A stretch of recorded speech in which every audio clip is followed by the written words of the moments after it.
Good evening. I will now call to order the July 22nd Clarke County School Board meeting. Everybody please rise for the Pledge of Allegiance. To the flag of the United States of America, and to the republic for which it stands, one nation, under God, indivisible, with liberty and justice for all. Any questions about tonight's agenda? Any motion? I'd make a motion that we accept the agenda as presented. Second. Any discussion? All in favor? Aye. All opposed? Tonight we have a presentation. Dr. Colin Green, Director of the Lord Fairfax Health District, will update the board on the local impacts of COVID-19 and answer any questions by any of our board members. Dr. Green? This is my first time in here. Is this the hot seat? This is it. This is All the right. hot seat. All right. Oh, I'm so sorry, since my computer wasn't working. There we go. So can people hear me with the mic, with the mask? Yes. Yeah. Okay, good. Okay, that's not the first slide though.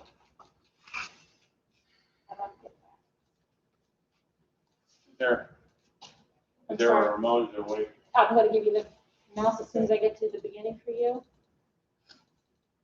And Oh, wait, yeah. I know. It's going the wrong way. Okay, I'll leave that. No, sir, you can't do that. For the folks who might be watching on YouTube, if you want to refer to Dr. Green's slide deck, you can go to Board Docs, and we do have it attached there.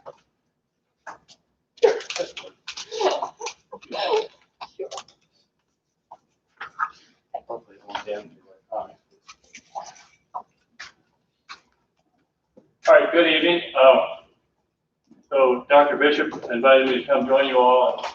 My name is Colin Green. I'm a family doctor, and I'm the director of the Lower Fairfax Health District, which is the subset of Virginia Department of Health of the Northern Shenandoah Valley. So everything between here and Page County and Shenandoah County, all the way to West Virginia.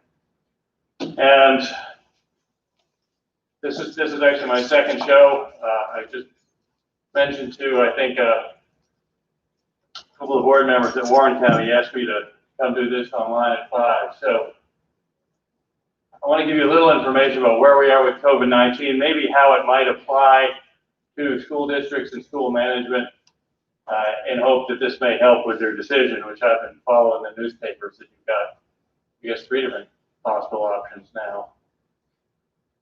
So I'm going to have several slides that are marked points to keep in mind, and probably those are the most important takeaways from this.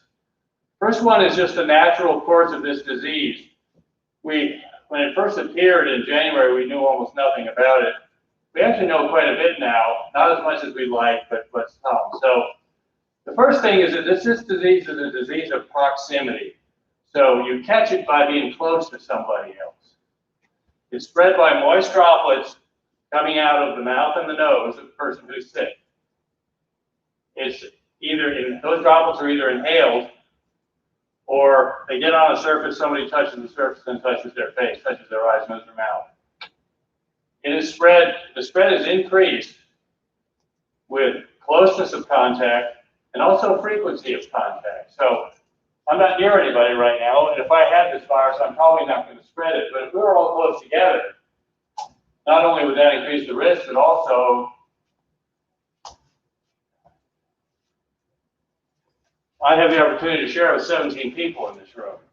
So that's why we're all sitting a reasonable distance apart and why we're all wearing masks right now, so that doesn't happen. So it's a disease of proximity. Please keep that in mind. It is deadly to the elderly, and I'll show you some graphics on that. Old people die from this disease. Young people and children do not die from this disease. And young people as a rule, and children not at all. And again, I'll show you a graph, something else to keep in mind. You can spread COVID. You can have COVID and spread it without knowing you're sick with it. When a person gets symptoms, typically they've been spreading it for 2 days before they got their symptoms. Some people never get symptoms at all. So it is possible to spread this without knowing you have it, which is why we ask everybody to wear a mask. And then, once again, the source of every new infection, and this is key, the source of every new infection is somebody's mouth or nose. That's where it all comes from. So this is how it spreads. This is the guy you don't want in your office or your school or anywhere else. See, this guy sneezes, he can't be bothered to cover his mouth, and he lets this cloud of moist droplets out into the air. Now, does he have a laser pointer? I guess not. No. Ideally, if you're farther away from them, that's better than being close. But you don't want to be anywhere near that cloud. I talked about death rates. So here are the death rates by age in this district, in North Fairfax Health District. We have unfortunately had 82 people die from this disease ever since the onset of the pandemic. Of those 82, 45 of them have been above the age of 80. So this is very much a deadly disease for the elderly, for the oldest old. All but 5 of those 82 were over the age of 60. So if you're under 60, your chance of dying from this disease drops off very rapidly. And if you're under 60 and don't have chronic disease, it drops off even quicker. Our youngest person who died from this disease in this district was in their late 30s. No one in their 20s, no children. If you look at the state numbers, they follow the same pattern. Larger numbers, a little broader spread. Across the state, there actually have been 4 people in their 20s that died from COVID. I don't know the specific cases. I suspect they had other illnesses. But 4 out of 2,000 is 0.2%. But again, statewide, nobody under the age of 20, so nobody school age has died from COVID in Virginia. So I hear people on the radio, on the internet saying, we're keeping the schools closed to protect the children. Okay, the data does not back up that statement. The children are not the ones at risk from this virus. It's the adults they come in contact with, particularly elderly teachers, staff, and maybe grandparents they might bring home to. But it's not the children, as far as we know, from the data we have, not the children that are at risk. Okay, prevention. Again, every new case comes from someone's mouth and nose, so let's just cover the mouth and nose. Now, this is not an absolute watertight seal, but I breathe through it, and if I cough or sneeze, or if I spit when I talk loud, the droplets are going to get caught by this fabric. Capillary action is going to stop them. Very few are going to get through. So covering the mouth and nose, masking is probably the most effective way to stop the spread of this disease. Distancing we talked about. There's nothing magic about 6 feet. Farther is better. But beyond 6 feet, the droplets will disperse to the point where you probably won't inhale enough of them to get sick. If you're outdoors, there's a lot much more atmosphere to disperse into. It's even safer. Just because you're distancing indoors doesn't mean you shouldn't mask. And just because I'm 6 feet or more from everybody right now, doesn't mean I won't be if I go and sit down. So the fact that we're all masked, we're distancing and masking, that's even safer. A lot of the state recommendations for the schools, they talk about everybody wears masks because you can't socially distance. I would posit that the safest way, honestly, and the best way to reopen schools is to have people masked, anybody who can tolerate a mask. Over the age of 10, but anybody should tolerate it. Potentially anybody at school age could tolerate it, but you'll just have to see with the younger kids. There are really kind of very few medical reasons to not wear a mask. Claustrophobia would be one, that would be legitimate. There are not too many other conditions where someone can't wear a mask. Hygiene is crucial. We just sanitize the control. We'll do it again when I give it back. Frequently touch surfaces, frequently handled objects. And then personal hygiene, hand washing, hand sanitizer. Try not to touch your face and so on. You've heard all these things. And finally, screening of people that come into a group. So if you have an organization like a school where a lot of people are coming in every day, if you can screen them for symptoms and for a fever, 100.4, that won't catch every case of COVID, but it'll catch someone. But remember, you're sick before you know it, but at least you'll catch the ones that have a fever. Ideally, that screening would be done at home before they get on the bus. But the next best thing is at the door of the school. Of course, if you're going to do that, you need to know what you're going to do with someone who fails. So here's our sprayer again. This is just a graphic. Again, you can get farther away from that guy over here. That's what, maybe 3 feet. Now, if you get way out by the window there, that might be 6 feet. That's nice. But better still, let's cover up his face, shall we? And all of a sudden, this cloud goes away, or most of it. So I'll still say 6 feet from him, but I'd rather him have that cloth mask to catch all those wet droplets so that they never go into the air. Okay, post-exposure. Important distinction that people get confused about, quarantine and isolation. Quarantine is for people that are well that have been exposed. So somebody's not sick, but they were within 6 feet of someone for 30 minutes. Nobody was wearing a mask, and turns out that person was positive. That's an exposure. So the exposed person is not sick yet, but they might get sick. We want to keep them away from other people for 14 days, which is the longest incubation period we've seen. And if 14 days go by and they don't get sick, they're off the hook from that exposure. So that's quarantine. Isolation is for people that are sick who have the virus. So if someone's actually either has symptoms or they were tested and they turned up positive, that person has the virus, they go through isolation. Isolation is the process of the body actually getting rid of the virus. Okay, quarantine is just making sure they didn't catch it. Isolation is what you do when someone has it. You're waiting for their immune system to get rid of it. Usually that takes about 10 days if someone's healthy. So if someone has been 10 days from the onset of their symptoms, and they haven't had a fever for 24 hours without taking any medicine, and their symptoms are approved or gone, then they can go back to work or school. Recent change in the last 2 days, we used to say 72 hours without fever. CDC is taking a look at the data, 24 is enough. They actually simplified it a little bit. There is no need to retest someone as long as they are clinically better and they have a healthy immune system. In fact, retesting them can actually muddy the water some. So, and that's very much in line with the latest CDC guidelines. Okay. Some planning factors, just so you kind of know what we're looking at. There were those that hoped this was going to be a seasonal virus. Sorry. It's high summer and the thing's still around, and it's actually worse in the hotter parts of the country, so much for that. It's going to continue to be deadly to the elderly. There's no reason to suspect that would change. And gee, you know what? Flu season's still coming, so we're going to have more than one problem come fall. And there's adenovirus, and there's all those common cold viruses, including the other coronaviruses that aren't deadly. So it's going to get even more complicated come fall. One thing everybody can do to make it less complicated is to get a flu shot. That'll reduce at least some of the cases of flu and make it a little bit easier to diagnose people with COVID. The vaccine probably will not be here till the end of the year. There are a couple of companies, I think Pfizer and one other, that have started bragging that they might have one in November or even October. If that happens, you can probably yell bingo. I don't think that's likely to happen. I think probably the end of the calendar year is more realistic. And there are treatments being tested, but we don't have one that we could call a cure. So our non-medical transmission prevention that we've talked about, mask, distancing, hygiene, screening, all those are going to remain important or remain crucial really until such time as we have a vaccine.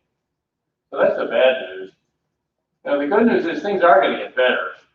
Over time we'll get a better definition of recovery. We'll have enough data to decide what kind of antibody level means you're actually immune to this disease. So if you have it, you get over it, you're immune to it, you can't get it again, you can't pass it on. We just need the data to be able to say that with certainty, and we're not there yet. If we can find a treatment that stops people from dying, this thing becomes a bad cold, and we can kind of forget about it at that point, just go back to work and school. But we don't have that treatment yet. Probably we're not going to get that good a treatment. Probably we'll have a vaccine first. And eventually, I have confidence in the organizations that are working to prepare a vaccine. I have confidence that that's going to happen. My gut says maybe New Year's Day. It might be earlier, it might be later, but there are several vaccines that are in the last phase of human clinical trials now. The ones where they give half the people the real vaccine and half of them a fake vaccine, and then they go wait some time and see who gets sick and who doesn't. And presumably the vaccinated people don't get sick and these folks do. And they say, gee, the vaccine works, let's give it to everybody. It's going to take a few more months for that test to work. There are about 4 different products in that phase of testing right now. There are a couple of dozen that are in earlier phases. So this is a count, a daily count of our new cases, and this is the whole district again. Clarke County obviously has much lower numbers. We got 73 in Case County in one day. Clarke hasn't had that many in the entire outbreak. So the tall spikes are when we come across outbreaks in nursing homes. Those are the catastrophes we don't want to have. Those are the ones where 73 people or 100 people catch the virus and 20 of them die. We try really hard to avoid those. So we've had a little bit of a rebound in cases in the last couple of weeks, but not a whole lot. Nothing like where we were back in May and June. So the background infection level and the background transmission is there, but it's what they call kind of low to medium in the valley. Probably even lower than that in Clarke County. So some thoughts for schools, and this is from my knowledge, and also I have a niece who's a teacher in the Alexandria area, so I picked her brain too and had her look over everything, and we talked for a while. First thing is you're going to have some cases. So if you get a case, that's not reason to shut things down. You're going to have some. Just expect it. Be prepared. Plan on what you're going to do. First thing is plan on what you do with a child that's got symptoms. Okay, they go to the nurse. Does the nurse have the personal protective equipment he or she needs? Plan to get in touch with medical care, so on. Again, remember your main risk is your older staff, your older teachers, not the children. So I'm looking around. It's possible I'm the oldest person in this room. I'm 61. So I got you beat. okay. Anybody who's my age or older is starting to sidle into that danger zone a little bit. If you're over 70, if you're over 65, it starts to make that upward turn. Over 70, it starts going up pretty quickly as far as risk. Those are the people, or the people in middle age who have the diabetes, chronic kidney disease, significant heart disease. Those are the folks that are at risk for this particular disease causing trouble. Those are the ones where you want to try and, as best you can, decrease their risk of exposure. You may lose staff. You might have one staff member get sick who was in the teacher's lounge with 7 other people. And all of a sudden you've got one person on isolation, 7 on quarantine for 2 weeks. And then 3 of those people on quarantine get sick a week later and they're gone for another 10 days starting then. Because when you go from quarantine to isolation, your clock restarts. So you could, just for one person sick in the wrong place at the wrong time, you could lose quite a few staff. Try to plan on what you do and how you handle that. And while there probably isn't a lot of reason for closing the school down again, barring some catastrophic return of this disease, you might be at the point where you don't have enough staff to run the full program. You need to come up with some alternative. Again, plan through scenarios. Plan through what ifs. What if we lose 2 people? What if we lose 5 people? What if we lose 10 people? What if we lose these key people? What's going to happen? If you do lose them, in all likelihood, it's just going to be for a week or 2. But again, plan ahead so you know what you're going to do. Space requirements, I'm sure you all thought through that. Every seat on the bus with masks usually is what most people are doing. Classrooms are going to look a whole lot like this room. Meal service, some schools are going to serve meals in the classroom. That's the easiest way. Playgrounds, limiting people. And there are special programs that you need to think about. Music programs that involve blowing air or singing air are maybe a little more likely to spread things. If you're going to have those, it's hard to play clarinet with a mask on. But think about it. It might be time for orchestras and drums, and maybe bring back the wind instruments next semester. Or you let the marching band play, but they have to be outside, all spread out. Might need to get creative. Athletics. If you look at the guidelines suggest that you avoid sports where there's more than incidental contact. And otherwise, athletes should try to stay 10 feet apart. Well, let's see. That eliminates just about everything with two teams on a field I can think of, except baseball and softball. And I guess you could stretch a point and say soccer, maybe, as long as people don't get too close together for too long. Yeah. Football, basketball, hockey, field hockey, volleyball, lacrosse, all those are a lot more than incidental contact. It would really be hard to follow the guidelines and play those sports. Shenandoah University has just decided to cancel its entire sports season in the fall. I think that's a little extreme. I mean, there's no reason you can't play tennis, you can weightlift, play golf, any cross-country, track and field, most of those should be fine. You don't have to cancel all the athletics, but the big team sports where people are knocking helmets and bumping off each other a lot, that's going to spread disease if anybody's sick. So decide how much risk you're willing to take there. And again, I'm not too worried about the athletes. It's how old's the coach, how old's the trainer, so on. Those decisions also may be decided at the state level by the Athletic Association. I don't know if you've heard anything from that. There are still things that football players can do as far as practices and working out. I mean, two people can still do pass drills. Wash your hands, do your pass drills. Wipe down the football, wash your hands again. I mean, you can do that without hurting anything. There are things you can't do, but just the defensive end and the offensive tackle knocking headgear and sitting there huffing and puffing 2 inches apart is probably not a good idea. So think it through. Vocational schools, there are some things you got to have hands on. You probably can't do those in distance learning. Sharing classroom materials. You can talk about what do you do with the child with symptoms. Talk about special equipment. The school nurse will probably need a fit-tested mask and N95 mask. Health department can help you with that. Talked about points of contact. Anybody that's on quarantine will obviously need to be fully online. And then the risk of vulnerable staff we talked about in some length. One thing I didn't put on the slides, again, COVID is not really a risk. So closing the schools really doesn't benefit the children. I mean, you could argue closing the school actually harms children in some ways. And I won't get into the social side or the social determinants of health, but there are a lot of reasons to have the kids back in school, at least to some extent. I'm sure you all discussed those at length too. So you're not protecting the children from COVID, especially, or at least not bad outcomes from COVID by closing the school. You're protecting the people that are at risk from it.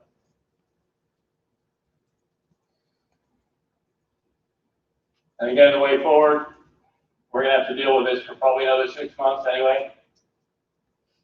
Live your lives, run your business, but avoid crowds, distance where you can, wear a mask where you can. If you're indoors with others, wear a mask, cover the nose and mouth. Don't let your nose and mouth be the source of the next infection. And I wish people would separate politics from public health. I know that's never going to happen, but there's nothing noble about refusing to wear a mask. Really kind of selfish, if you ask me. If the governor says wear them, there's one group that won't do it. If the president says wear them, there's another group that won't do it. I wish people would stop and just pay attention to not spreading disease out their mouth and nose. And then finally, I would love it if I never heard the phrase new normal again. Okay? Yeah. This is not normal. It will never be normal what we're doing now. This is an adjustment that we're making for an abnormal situation. We've got a global pandemic going on right now. This is not a normal situation. This is kind of an unhappy time for a lot of people. And I think if you start calling this the new normal, you're going to depress them. Okay, this is a temporary time. Eventually we'll have a vaccine. We'll put this virus behind us for the most part, and our new normal will look a whole lot more like our old normal. And I think it'll be a happier time. So let's not talk about the new normal. And I'll answer any questions you like. Who wants to go first? Ms. Shute? Mr. Shute? I'll ask, obviously, because I'm not a trained epidemiologist, I look to what other decision makers are making just to sort of see their process. And I've just, in the last 24 hours, Fairfax and Loudoun have both switched over from going to a hybrid to a total virtual, to start at least. Yeah. And so I say, are they wrong? I know that a lot of the arguments, particularly at Loudoun, were brought by the teachers.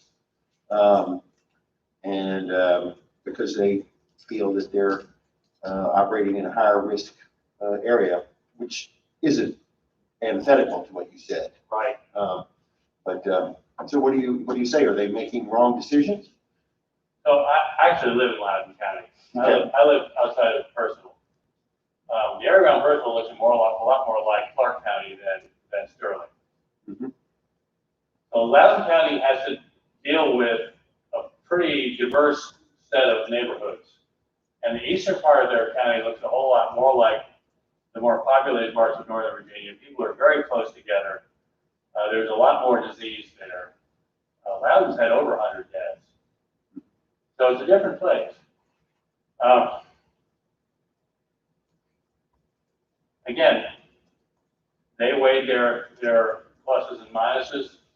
And I presume they felt like the risk to older teachers and staff and possibly family members was more than they wanted to tolerate, and they felt like that risk was greater than the risk of the children losing another semester of school. Which, let's face it, I mean, distance learning is never going to equal being in the classroom. We're kidding ourselves if we think that. Socialization, face-to-face learning, opportunity to participate, opportunity to walk up to the chalkboard or whatever we have nowadays and work the problem and be talked through it and gain confidence that you can stand up in front of a group and talk like I'm doing now. You can't do that online. You can't get any of that by distance learning. So these kids are losing out on a lot. Let's not kid ourselves. There is harm. Whether it's permanent or not remains to be seen. So, which is more important? Clarke County has had, I think, 67 cases total. No deaths. Loudoun's right next door, but the really heavy hit part of Loudoun is actually on the other side of Catoctin Ridge. Mm-hmm. I don't walk in Dave Woodfriend's shoes. He's my counterpart. I'm not going to say what he did right or wrong. Clarke County is not Loudoun County. It certainly isn't Fairfax County. Or Montgomery County, Maryland. Or the district. Okay. Thank you. I probably have a lot of questions. Okay. I'm Zara. Thanks for coming today and answering our questions. And it's really helpful to have an expert here. And we've talked a lot about listening to data and science and public health experts. And so I'm really glad that you could make it to this meeting. I have a couple of questions about the status of testing and contact tracing in our area. So I was on the BVH website today, and I saw that they're currently trying to hire about 1,200 contact tracers. So two questions. In the event of an outbreak, do we have enough contact tracers here to effectively contact trace? And in the same vein, testing supplies and quick enough turnaround time to adequately bring an outbreak under control. Yeah, okay. Those are really good questions. So, you may not be an expert, you're sounding like one. An outbreak, by definition, is two people in the same place that have a connection to their source. So you can have an outbreak of 2 cases. We can handle that. You can have an outbreak of 500 cases. That would stress us. We're dealing probably with 4 or 5 outbreaks right now. None of them are in Clarke County. They're farther west and south here. But it is an issue. If a student turns up positive or staff turns up positive here, it'll be reported to the health department. A case investigator will contact that person. try to find out who that person was likely in contact with. And once that's done, then the second person, the contact tracer, will then contact all of those people and essentially try to evaluate whether they need to be in quarantine, whether they have any symptoms that need to be considered in case themselves. And if it's just one or two cases, that can be contained pretty quickly. Where it's a problem is if you're in a facility or a group and there's 100 people, and you go in and you see 3 or 4 people really sick, and then you say, gee, we probably should test everybody. You test everybody and half of them have it. That happened to us once at a nursing home. That was one of our disaster cases. Fortunately, in the school's not full of 80-year-old people that are going to die from the disease, fortunately. But it could overstress us, it's possible. And in that case, what happens is we can get help from other places, get help from Richmond. Our biggest source of help is Valley Health. They have come to our rescue several times, and will likely continue to do so. The availability of testing has become a problem in the last couple of weeks just because there has been a big push to test more. My opinion and the opinion of several other health directors around the state is there's too much low-value testing being done right now that people want to make their numbers look better. They want their positivity rate to go down or their total test numbers to go up, so they'll test 1,000 people in a drive that leads. In my mind, that uses 1,000 tests that I could really use for contact tracing and outbreak investigation. So we're working on it. There are techniques. I start boring you, I'm sorry, but there are techniques that are becoming available, like pool testing, where you take 4 people and you run a test on the 4, and if it's negative, they're all negative. If it's positive, you go back and test them individually. That way, you can test 1,000 people with only 250 tests. So you can save testing materials at that point and actually test more. So we may be looking at some of those things. In school, would we look at that in school? Of funding that they had. The school probably being. You know, as a surveillance type of thing, pool testing. Well, we wouldn't probably test the entire school unless we thought there was a likelihood there was widespread disease. Okay. So if we found, and I don't know exactly what your school looks like, but if we found there were 5 kids positive, they were in 5 different grades in 5 different parts of the school, you kind of go, uh-oh. At that point, you might want to do what's called a flight prevalence survey, where you just test everybody. But if it's just 1 child or 2 children in the same class who are friends, then you work it as just a small outbreak. And you do, again, the case investigation and the contact tracing. And so if we did have, you know, that 5 children in 5 different grades type of scenario, do we have enough testing supplies to test all 1,800 students in Clarke County Public Schools, or would you just recommend that we close at that point and let it run its course and then come back after 14 days? I don't think we need to test all 1,800 kids based on time, but you might want to test everybody in that school. You wouldn't need to test the entire district. So in those, you know, so we can pull together enough to test 100 people. We get people in Valley Health to do the swabbing, and we can reserve space with the lab down at Richmond. The problem we're having is it's taking 4 or 5 days to get it back instead of 1 or 2 or 3 like that. Okay, thanks. Before you close the school, please talk to us, because again, and we had the same discussion with Lord Fairfax Community College and Shenandoah University. The disease is out there. Closing the school is not going to make the disease go away. Right? Closing the school is, I mean, you would only do that for the school itself. So if you don't have enough staff to run it, for example, or the disease is just so widespread that there aren't enough students able to come in and make teaching worthwhile, that kind of thing.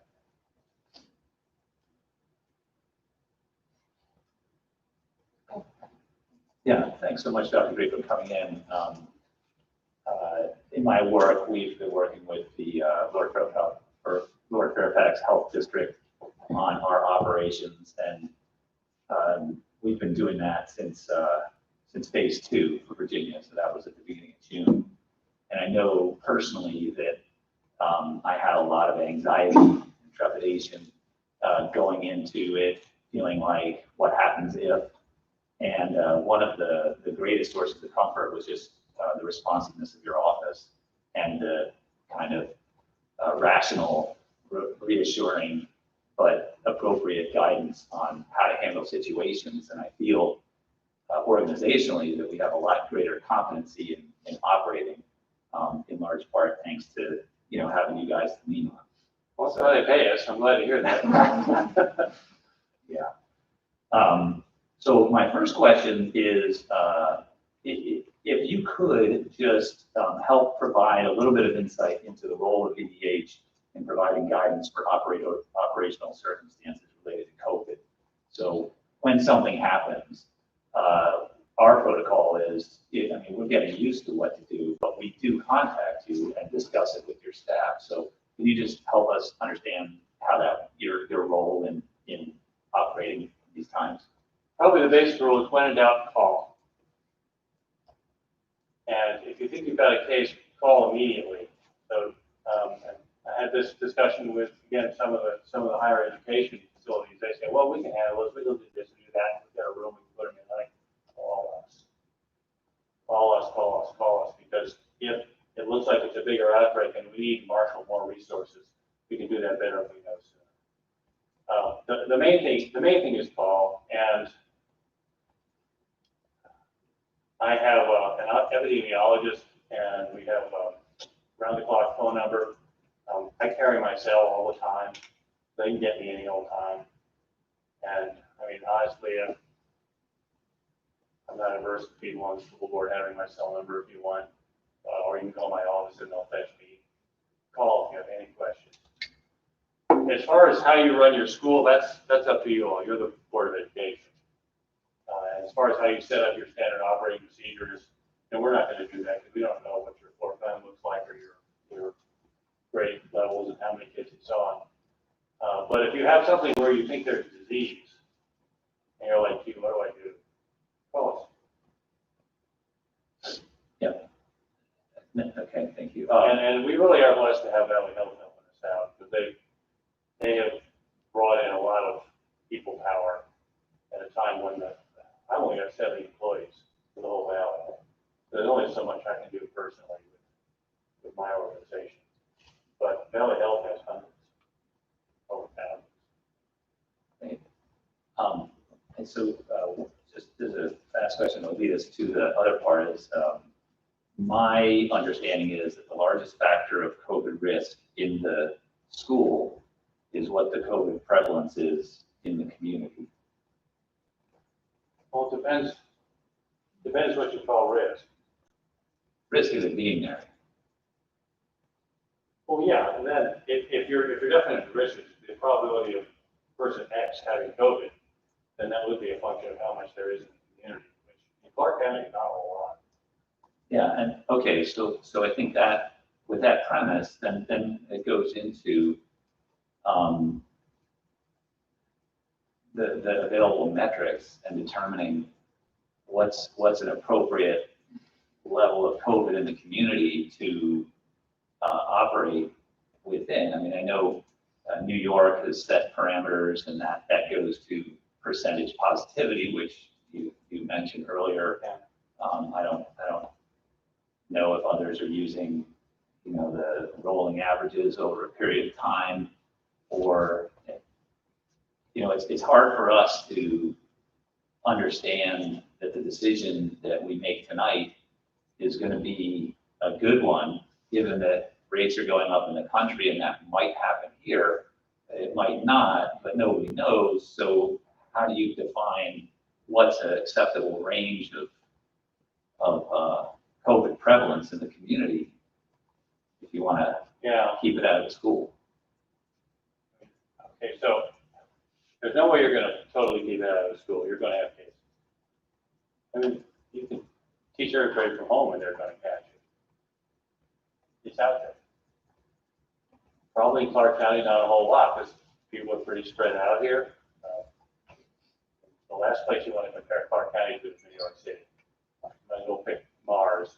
All right, New York City was a disaster. That's something we do not want to emulate. national deaths, between a quarter and a third of them happen in New York State. Okay, so that's probably not something we ought to be looking to for how to do it right, with all due respect to the state I was born in. There is no specific answer. We don't have enough data. And again, if your goal is to never have a case in the school, if that's really your goal, you need to close the school. Because it's just, and the kids are still going to get it, they just won't be in your school when they get it. But if your goal is to have an educational experience for the students that's worth having, and understanding that a child is going to get sick every now and then, and try to keep it away from people that are really going to be harmed from it, which are the older folks and the chronically ill. Then there's some tolerance of risk of somebody actually catching. There's no way to say completely safe from this. Okay, I don't have an answer. I can tell you that there are levels of community spread that are discussed, and there's actually a map on our website, and they're low. I think it's basically low, medium, high. They use different levels. Right now, community spread is through the roof in Eastern Virginia, specifically Norfolk and Virginia Beach. And if you look at the region, you look at this spike in the cases or this rise in the cases in the state.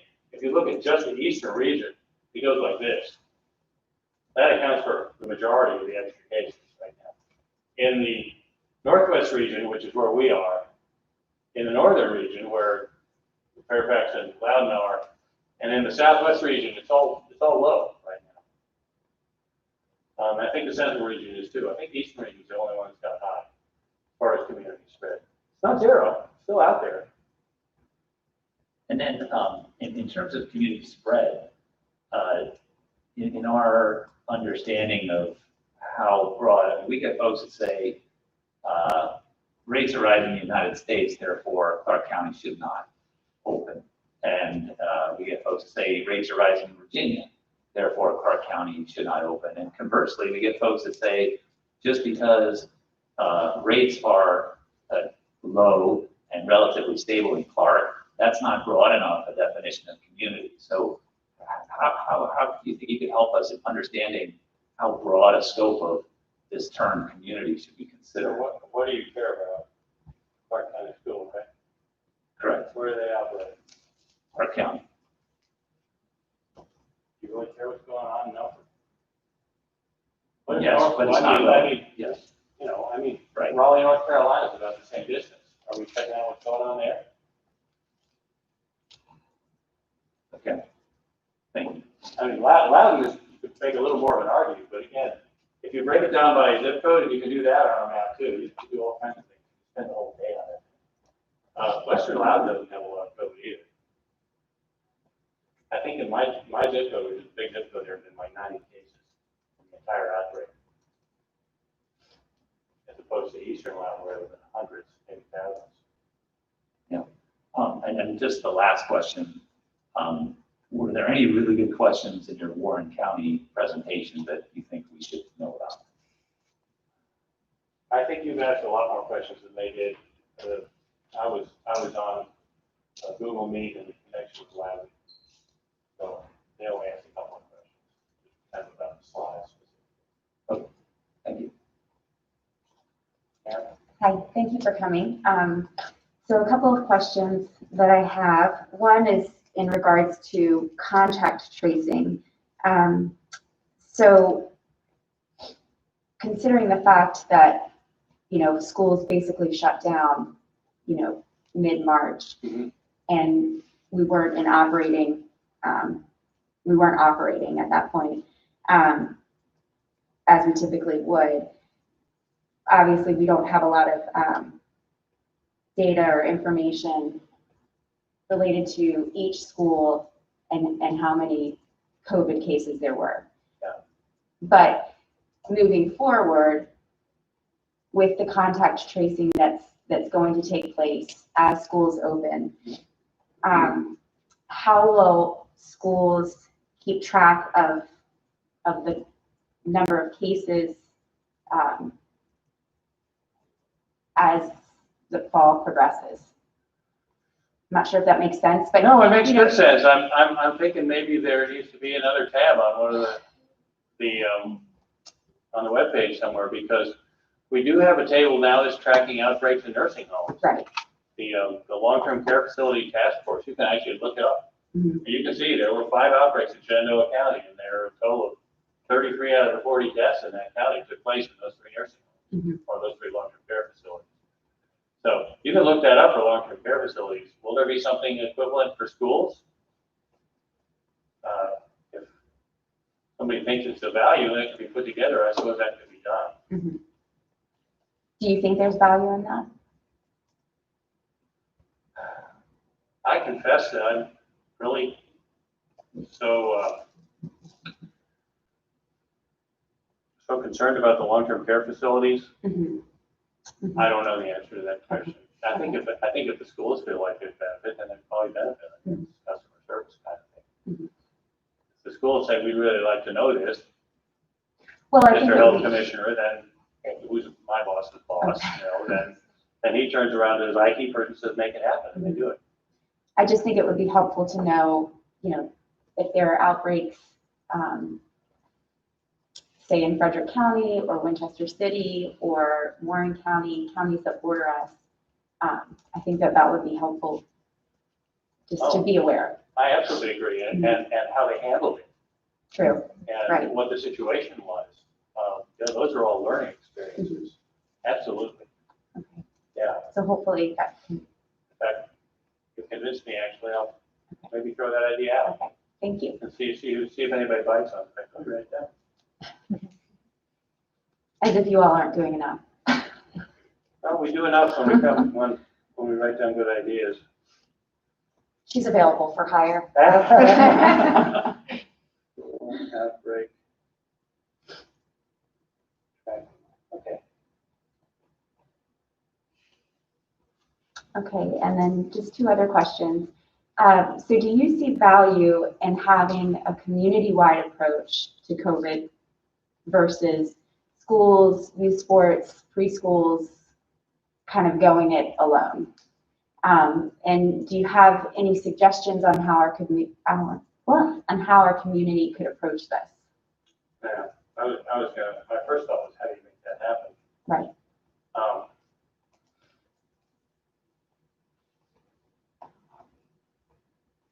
Probably through recommendations Mhm. and moral suasion. I love it when I can just get everybody to wear masks. Mhm. And that's an uphill battle right now. Yeah. We talk to local governments. We have meetings of stakeholders once a week. I don't know if anybody from Clarke is on that Mhm. call, 12:30 on Thursday afternoon with Valley Health. We can discuss things like youth sports. I know there was a youth basketball league where the entire, practically, I think 5 of the 8 kids in it got sick Mhm. because they played Regular full-touch basketball. Right. Thanks, Valerie. Yeah, and well, one of them was sick and they spread it. Mhm. A couple of parents got it too. Yeah, nobody was likely to die from it. Right, right. But it's an outbreak. You don't want to do that. Mhm. Avoid it. Do you think that face coverings can be safely used during group activities requiring physical exertion like PE, rec sports, soccer? Yeah, probably not when you're breathing hard. Right. It's probably not practical. Mhm. Also, it's probably not practical when it's 95 degrees outside. No. The time I'm really adamant people should be wearing masks is when you're in a room with other people. Because that's the time when the viruses and the droplets can be hanging in the air for a little while, and someone can walk through it. Whereas if we were outdoors, they'd get blown away in the wind. So I wouldn't want to run with this thing on. I wouldn't last long. Right. I used to be in the Army. I used to run a lot. So it's not that I don't like to run, but there's no way I would run with this thing on if I didn't have to. Especially right now. Yeah, probably not practical. Right. For athletic activities. So, and another thing that just came to mind, when you sneeze with this on, are droplets still getting out? A few, but a lot fewer than Okay. would get out if you didn't have it on. Mhm. Yeah, you'll never reduce it to zero. It's not airtight. Right. And for that reason, it's really not very good at stopping incoming stuff. Because, so if someone sneezes and there are kind of half dry droplets in the air, and I walk through it with this on, I can still catch it. Mhm. This is designed to stop the fresh, wet stuff coming out of my nose and mouth. It's going to stick to the bed. So That's why the mask is for you all, not for me. along those lines, would it be beneficial for our school system to have N95 masks for all teachers? Probably not all teachers. If the kids are wearing a mask, the teachers are wearing a mask, there's really very little risk of spread at that point, as long as everybody's wearing it. You could argue if there's a teacher who's 70, and he or she can handle and tolerate the mask, and the N95 is not a very comfortable thing to wear for a long period of time. Uh-huh. If they can tolerate it, you could make that argument, or someone who maybe has a suppressed immune system, you could make that argument. Mhm. But not as a general practice, wouldn't recommend it. So I can tell you Valley Health, in their hospital, and in their emergency room even, their policy is everybody wears a mask like this. And the idea is everybody's outgoing germs get retarded, they get slowed down. And there aren't enough left in the air to infect anybody. And according to a senior physician there, whose opinion I trust, said they haven't had any cases that were attributable to a situation where everybody was masked. You know, if it does, it's because somebody had their nose out or it's hanging from their ear or something like that. I have a follow-up question on along those same lines. So, assuming that everyone's wearing a mask in a situation with adults is obviously different than a kindergarten classroom or a classroom that's full of, younger students or students who might have developmental disabilities who are unable to tolerate a mask. In those situations, would you recommend that the teacher wearing a 95 mask? Insufficient data for a meaningful response. I don't know. Because again, an N95 actually requires a special test to make sure it fits your face. It's like testing a gas mask that we wore in the military. They put you in a gas chamber to make sure you can't smell any CS gas, then you pass with it. So we don't use CS, but it's a fragrant material that it takes a while to test it. It's a big deal. The trainer has to be the tester has to be trained. You can get something called a KN95. You can buy that from Home Depot. That's not quite as good. That's designed to stop dust from paint, things like that getting in. If you think there's a significant risk of spread, and you're in a situation where there's absolutely no way these kids are going to wear masks, it wouldn't be unreasonable to wear it if the person can tolerate it.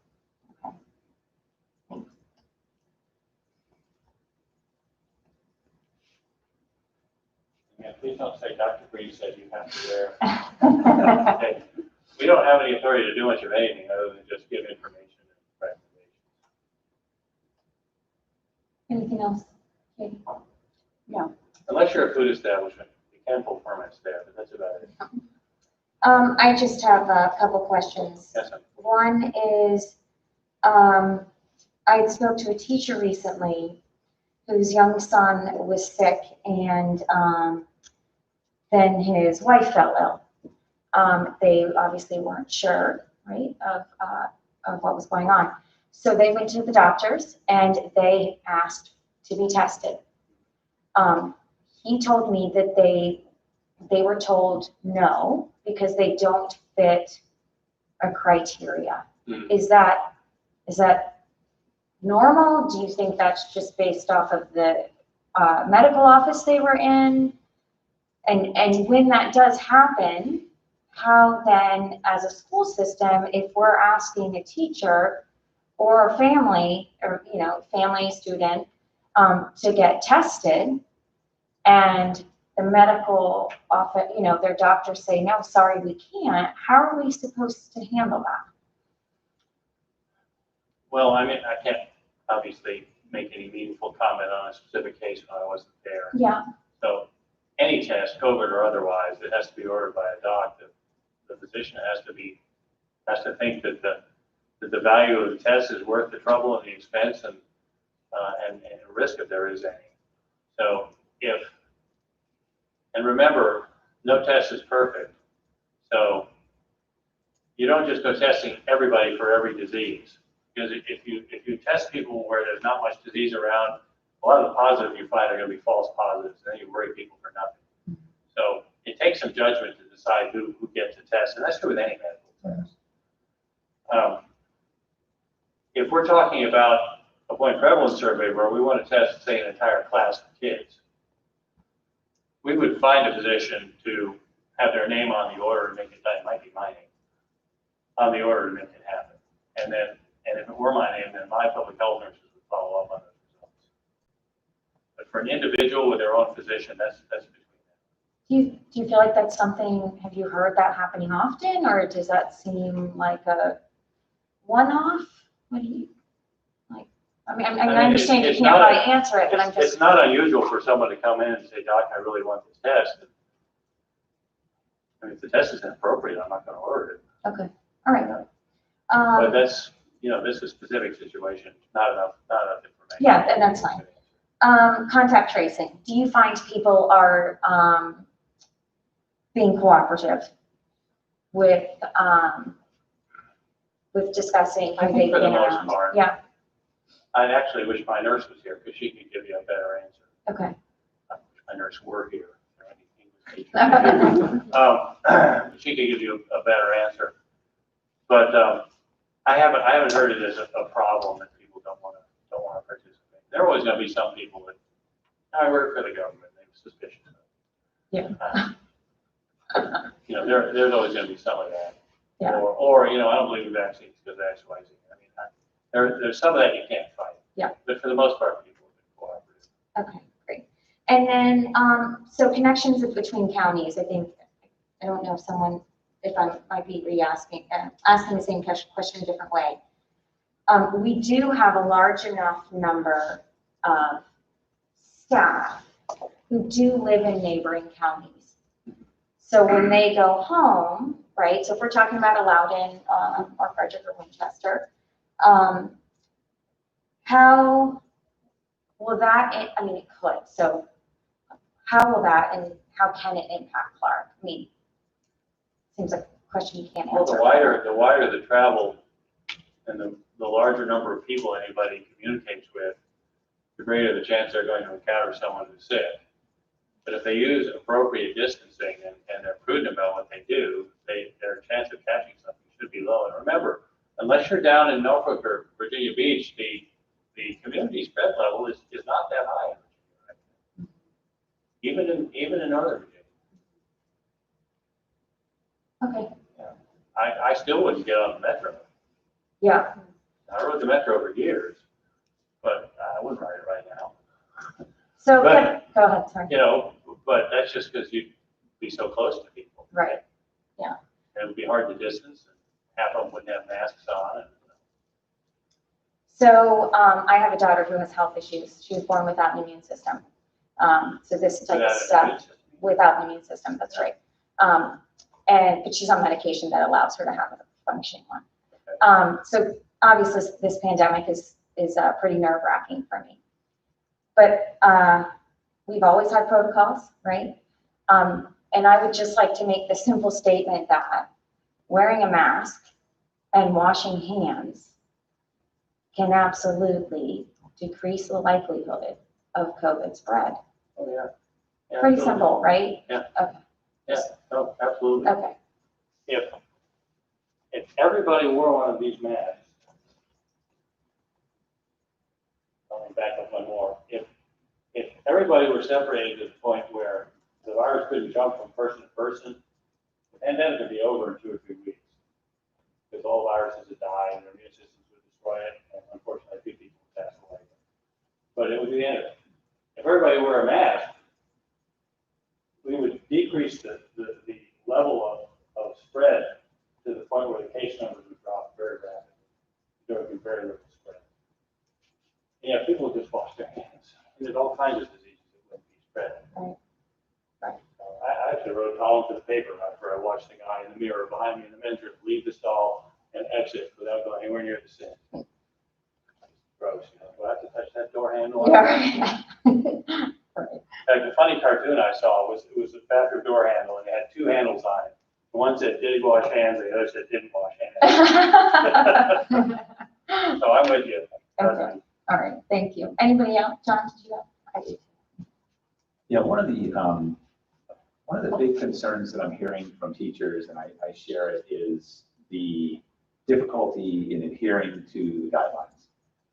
And in terms of keep everybody 6 feet apart, everybody wears a mask, nobody gets closer, you know, I'm in a classroom, the dynamics of the children, whatever age they may be, it is going to make it challenging to adhere to the strict interpretation of the protocols. And so I guess the question is, you know, how do you have any suggestions on how we should think about the guidelines, given the fact that it's not going to be perfect? Never gonna be perfect. Not perfect with adults. I can't make it perfect for you. I can't reduce your risk to zero. Could you use the mic, please? Oh, sorry. It's never gonna be perfect. I can't reduce the risk to zero. There's a risk driving somewhere, the risk crossing the street. And as far as controlling a class, your teachers are a lot more expert than I am about that. It's a matter of how much risk is there to the kids and the people the kids might come in contact with versus the harm done of them losing another semester of school at whatever tender age they're at. I mean, honestly, that's what we're looking at. I'm not trying to guilt you. I'm just trying to, you know, everybody loves to look at Dr. Fauci and his diagrams and his graphs and everything, and no one ever thinks, gee, when we shut the government down, how many families did we drive into poverty because their livelihood was taken away? When we pushed the unemployment rate from 3% to 13%, how many children were suddenly living in poverty that weren't before?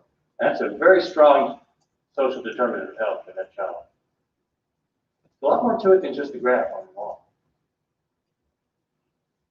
Yeah, and I guess a lot more to it than just COVID. But I can't make COVID go away. There's no way to take the risk away entirely. Thank you.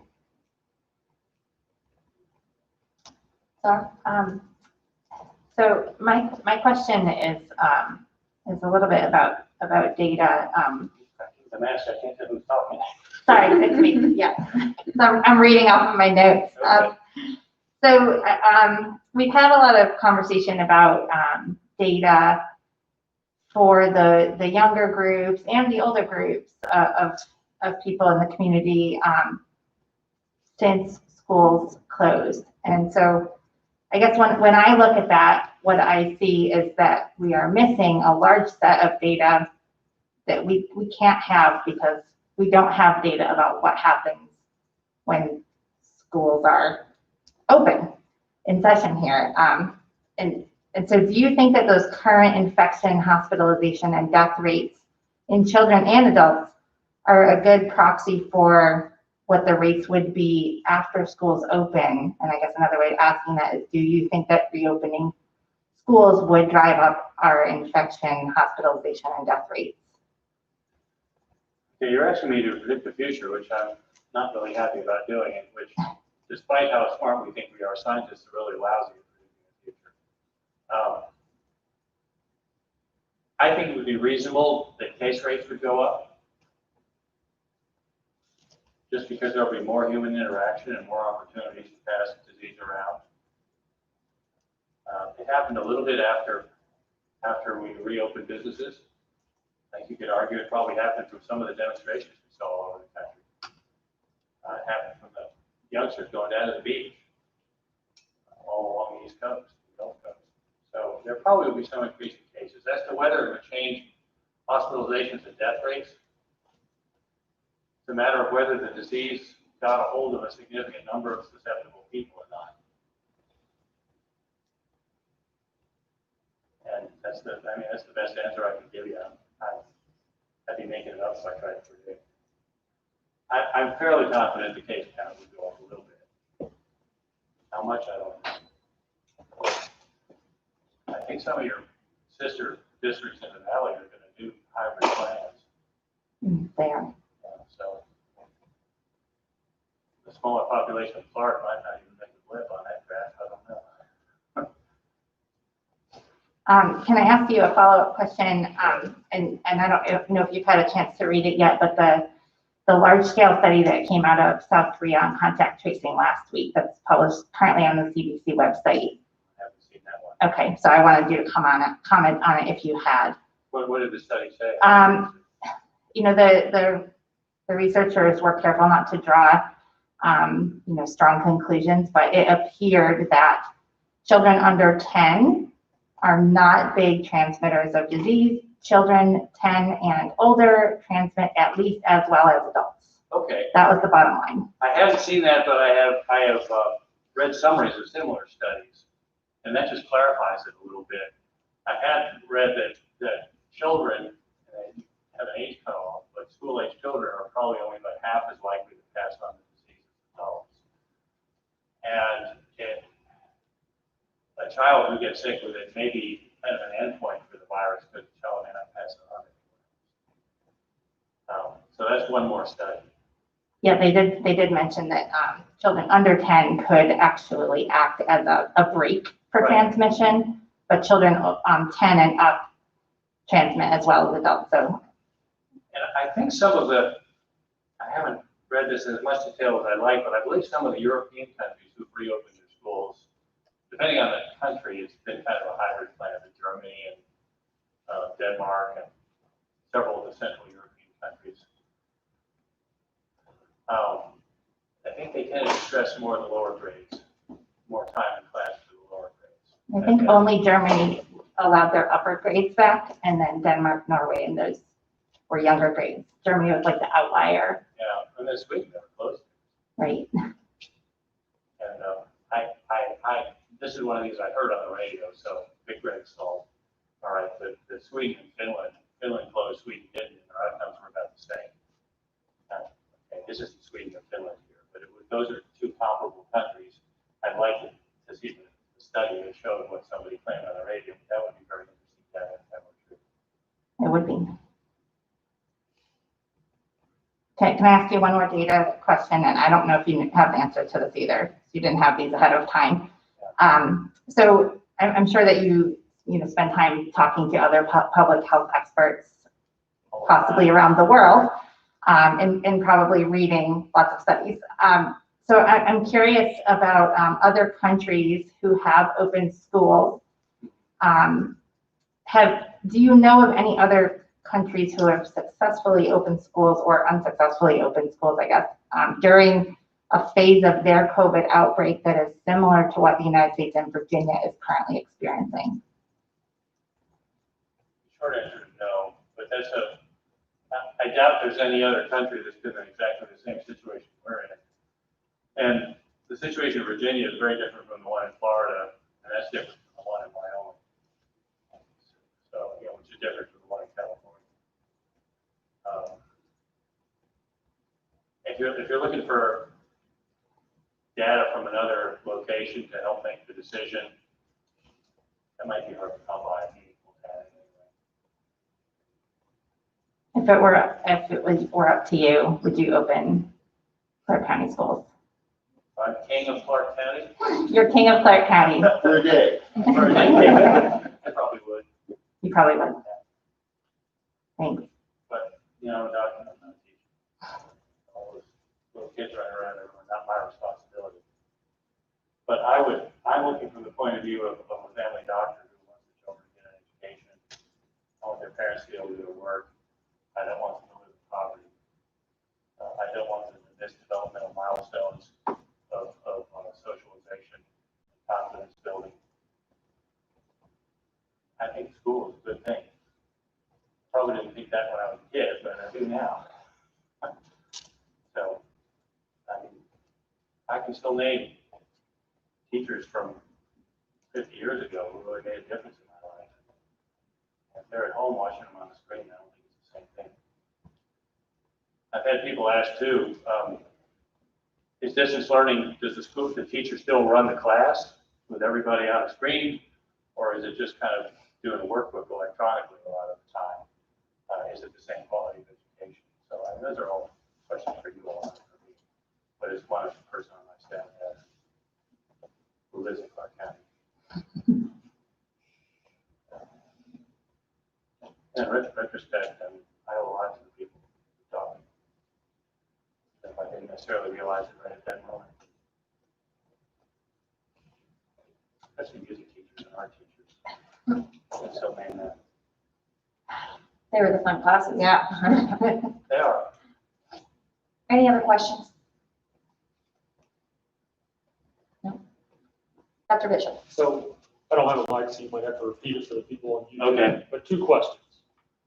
One is conflicting information, some, because we hear, and you said earlier, students younger than or older than 10 wearing a mask. The CDC actually came out with relatively new guidelines just a couple of days ago that said for individuals 2 and older, obviously developmental appropriateness is, we have to take into consideration. So that's a change, even though I think in Virginia, we still have, the governor's guideline from the beginning was 10 and older.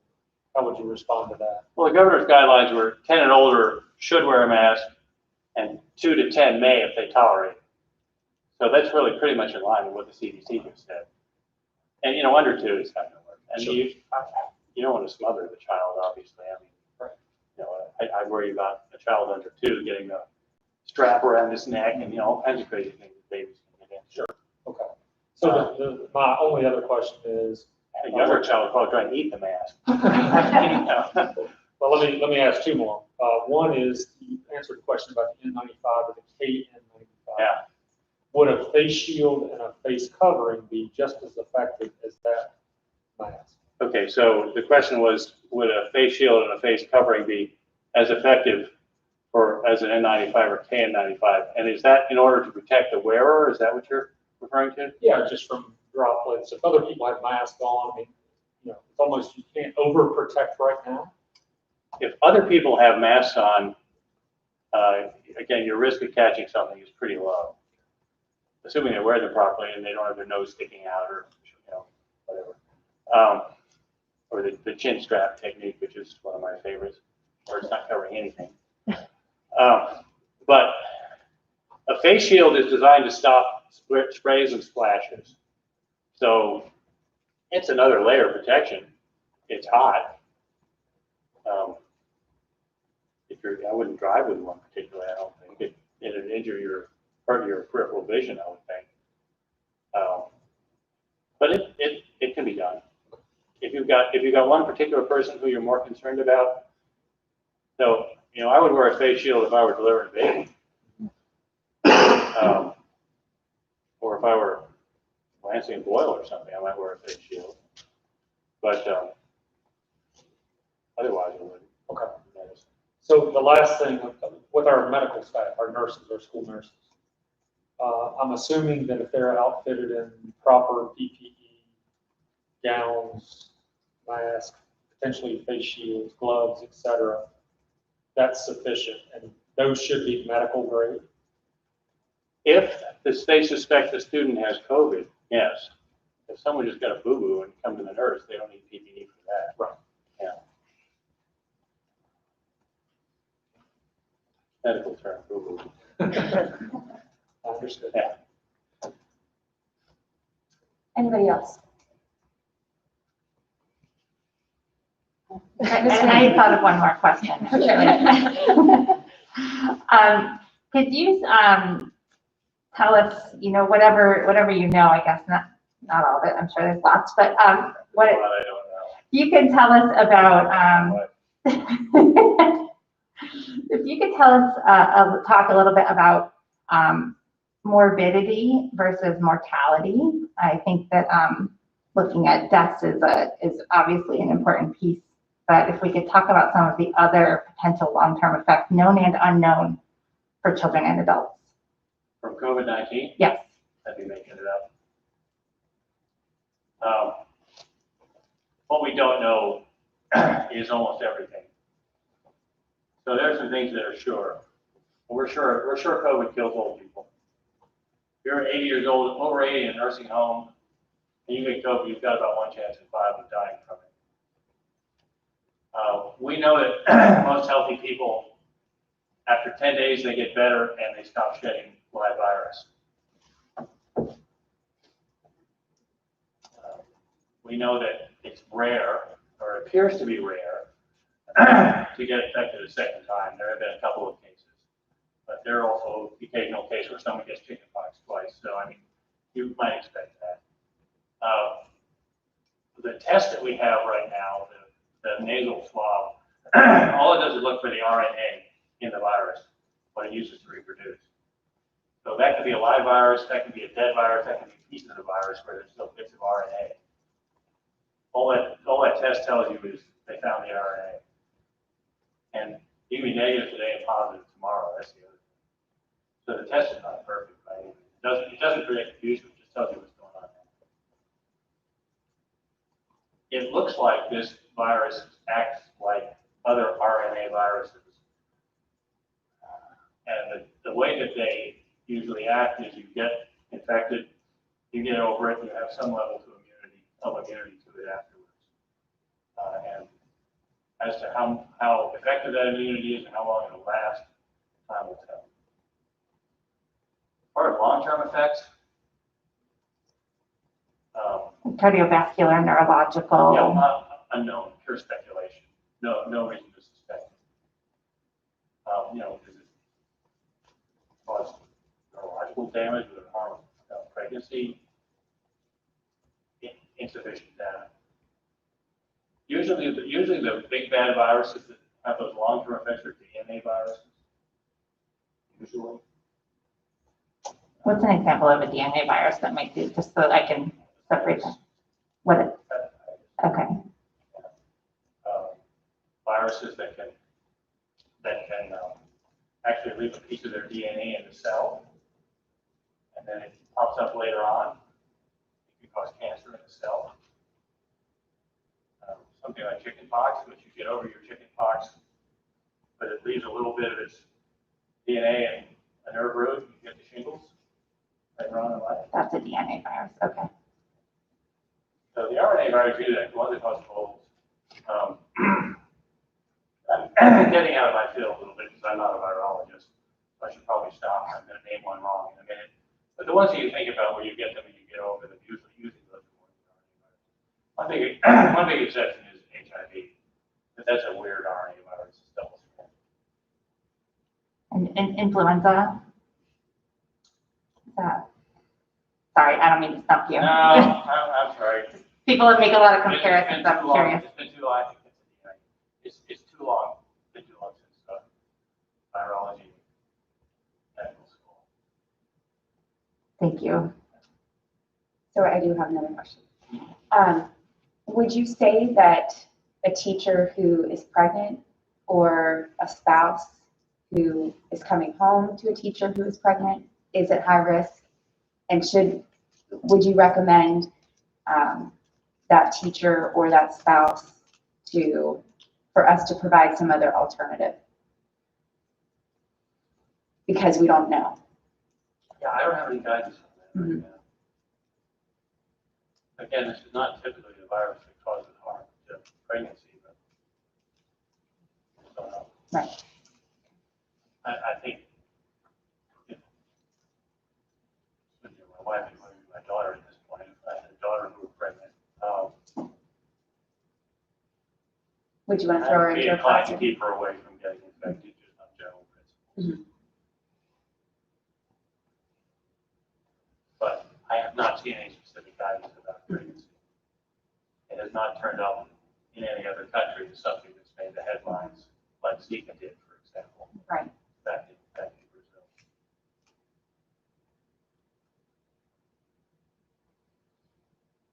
Anything else? No. Dr. Bishop, anything? No. Dr. Green? Well, anybody have a short question? Very short. No. Thank you so much for coming. Thank you. At this late notice. We Thank really you. appreciate your expertise and guidance tonight. Thank you. Your tax dollars at work.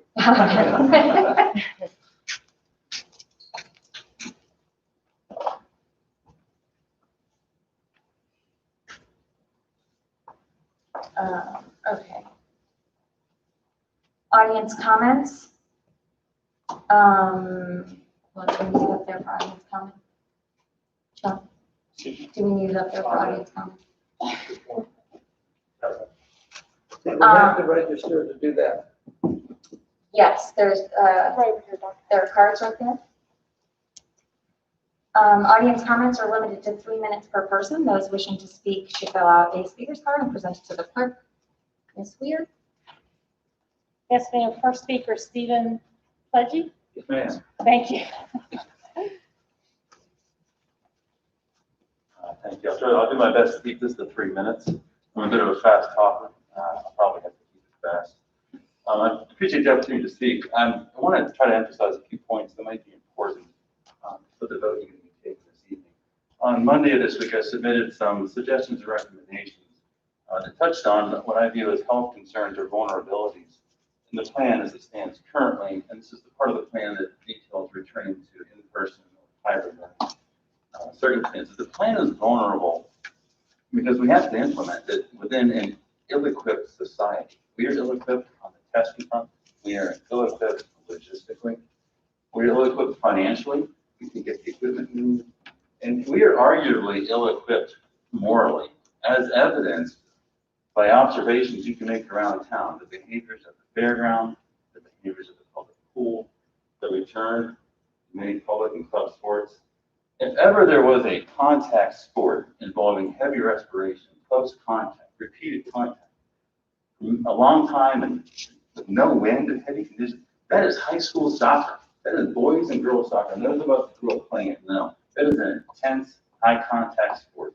Many opportunities to swap germs and have unintended consequences. So this is why the plan, as written, is vulnerable from the standpoint of defending us on the health front. As an example, I mean, for a mere $6, I can choose to become a parent, pick some Tylenol, and I can decide that my child will participate in publicly funded childcare, i.e. public school, and they're going to walk in your front door with no fees. They might not even have the other presenting symptoms that the plan is currently set up to measure. And this will happen not just at elementary school level. This can happen at middle school and high school as well. Although in this case, there would be children who might have, the older kids may have motives that are not the same as the parents. However, the plan is not set up for the cheat. And then herein lies the challenge. I mean, you have the classic, medicate and drop the kid off at school challenge, but now we're talking about potentially with a board vote tonight, elevating this game sort of up to the high rollers, where we're going up against a powerful contagion that's only partially understood. And we have little to no relevant data. There are very few conclusions. I don't hear about risk analyses that have really been done. I didn't get a lot of specific answers. As a scientist myself, I couldn't publish a paper on anything I heard in this room tonight so far. And this is the scenario that got me to write some suggestions. And they're along the lines of, hey, we can't just measure the temperature in the morning because you're playing a rigged game. You've got to measure the temperature late morning in the afternoon to beat the cheat. You need to look at other data sets, potentially blood oxygen level, along with temperature. But this becomes a very medical process, and schools are not equipped to do that. But you can develop complementary, correlated data to make decisions about, hey, maybe somebody is infected, maybe someone's cheating the system, and we have this right. Very complicated decisions have to be made. If you'll hear me, metaphorically speaking, I think we ought to ask ourselves, why would we voluntarily load our education foot soldiers, our scholars, and our support staff onto landing craft and send them, with the blessing of a board vote, crashing toward distant, hostile COVID beach? And once we send them on their way, we've left the amphibious ships, we're all having flashbacks to Saving Private Ryan. We're going to call them up and we're going to say, hey, we ordered some PPE for you. Sorry, guys, it's backward. You're going to have to go it alone. We wanted to send a full-time medic with your team, but we didn't have the budget. Good news is the medicine show up on wave 2 and 3. So when you hit the beach, do the best you can, hunker down. We want to give you test results and medical insights to your health status before embarking on your mission. We didn't get you on time, so hey, maybe get to a field hospital once you cross the beach, get behind the lines a couple miles. And the last point is when the door drops down, you're making your charge on the COVID beach, the playgrounds and all playgrounds, maybe the last playground you're going to be on, please socially distance yourself. For goodness sake, man, you're in the middle of the pandemic. Would any of us make that choice for our children, our loved ones, and our coworkers? There's no military commander, barring one, in this country that might make that choice. Mr. Pledge, you were past 3 minutes, if you could just. And there is no cognizant school board that would vote for a plan without first modifying it to shore up the holes that are like. Thank you. Thank you. Ms. Mayor? Yes, ma'am. Christine Carter.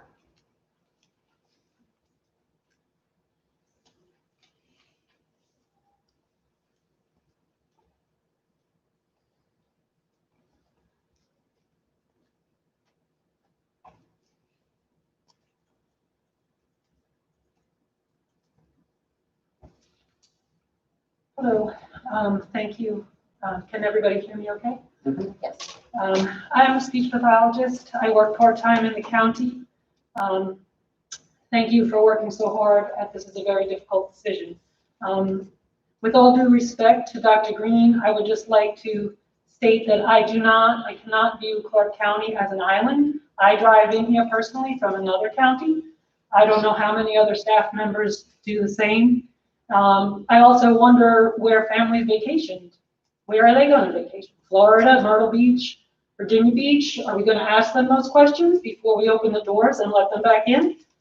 And lastly, I do not believe, although there's plenty of medical experience, I'm not sure if Dr. Green has ever taught in the schools or volunteered inside the school setting.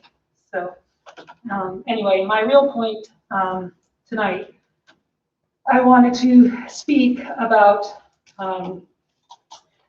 at the last meeting, some members assumed that special education services could not be done in virtual setting.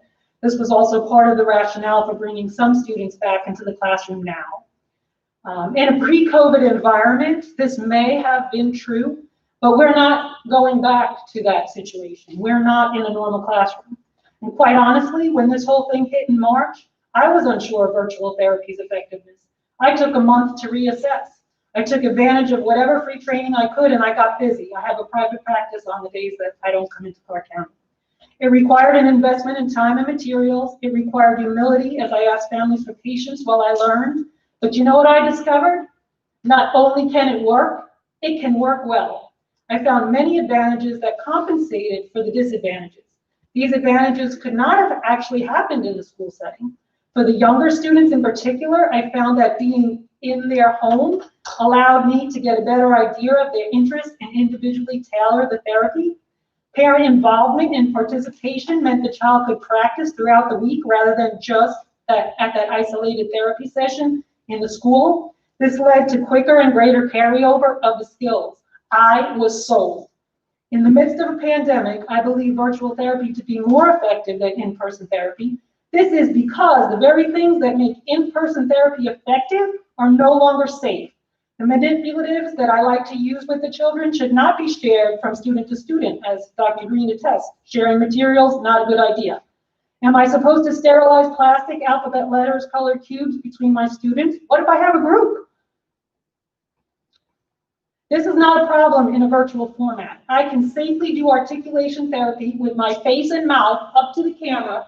I don't have to be covered with a mask. They can see what I'm doing, and they can imitate on the other side of the screen, and I can see what they are doing. Quite frankly, in this environment, the reality is I would not even consider doing any oral motor activities in person at this point, because it requires close proximity without a mask to do it effectively. So it's not safe. Will it be perfect? No. Will there be hurdles to get over? Yes. But I'm confident that as a district, we can figure it out. Okay? Everyone will be safe, and we will most likely see better carryover of skills as a result. Okay? I am concerned about the push to bring some students back in, especially the MD classes right now.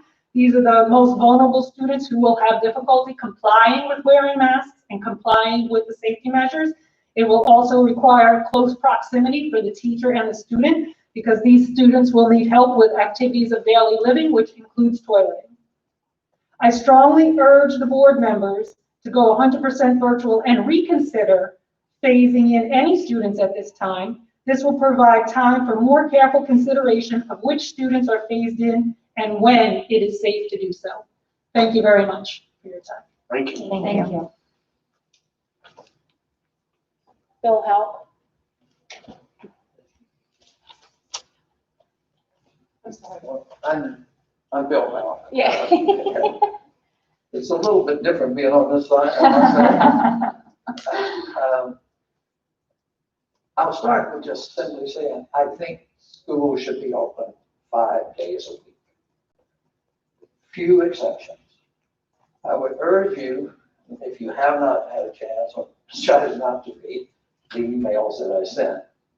The American Academy of Pediatrics has a position paper on that. They are extremely thoughtful. They see kids, they see adults. They can look at the picture. And their conclusion is kids should be in school.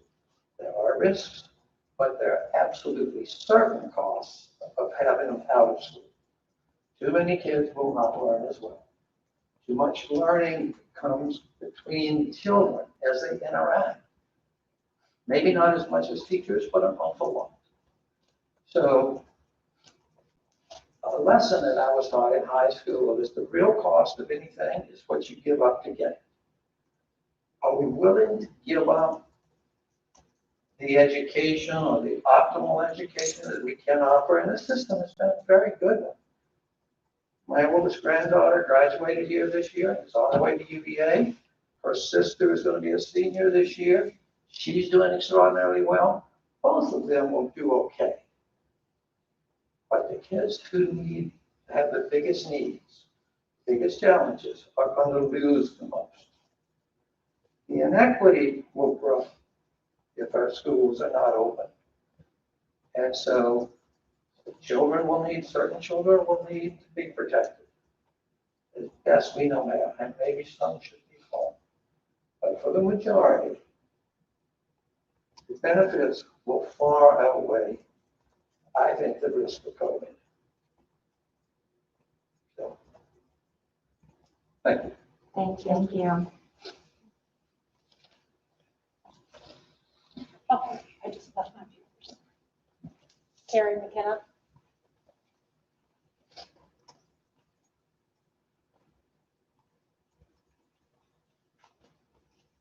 Good evening again. I don't have much to say. I'm being texted like all of you are from other folks. And so this is a question from Liz Oldham that wasn't covered and it was brought up a couple of nights ago and I kind of wanted to follow up with it as well.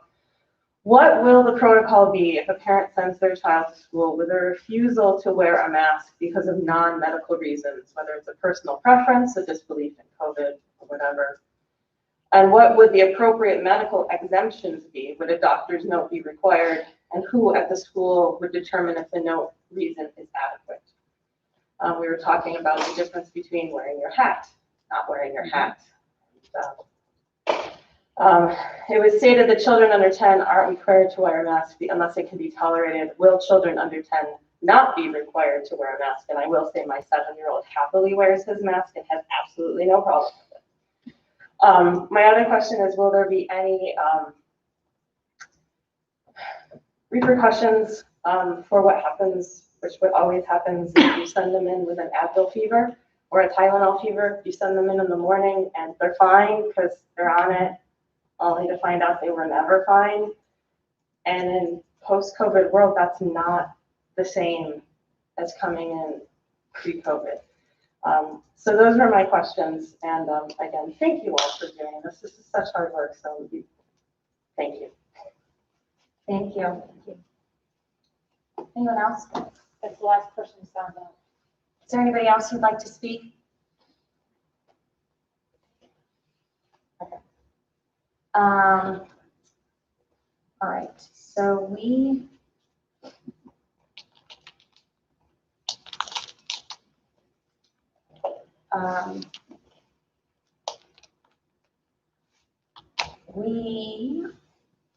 can discuss for a little bit about Dr. Green's comments, how we're feeling, and then we'll take maybe a 15-minute break just to kind of decompress and process, and then we'll come back to make a vote. Does that sound all right, or would you all like it done differently? Maybe we can just determine the amount of time needed for the break. If you 15. need 15 minutes, that would be a lot. If you need less, maybe Yeah, that would fine. be fine too. Yeah, fine. Okay, fine, fine. So, comments?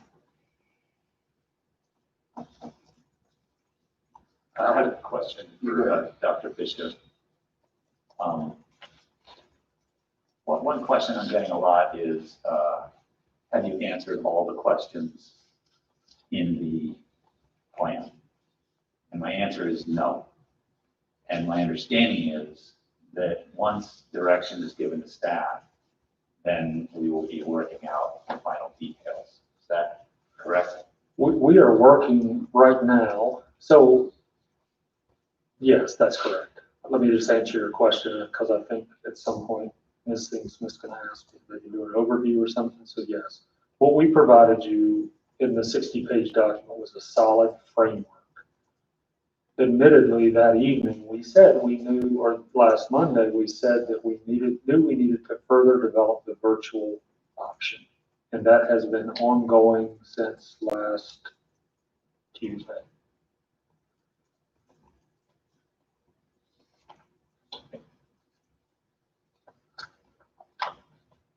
I have a question also for Dr. Bishop. If the board chooses the hybrid plan as proposed,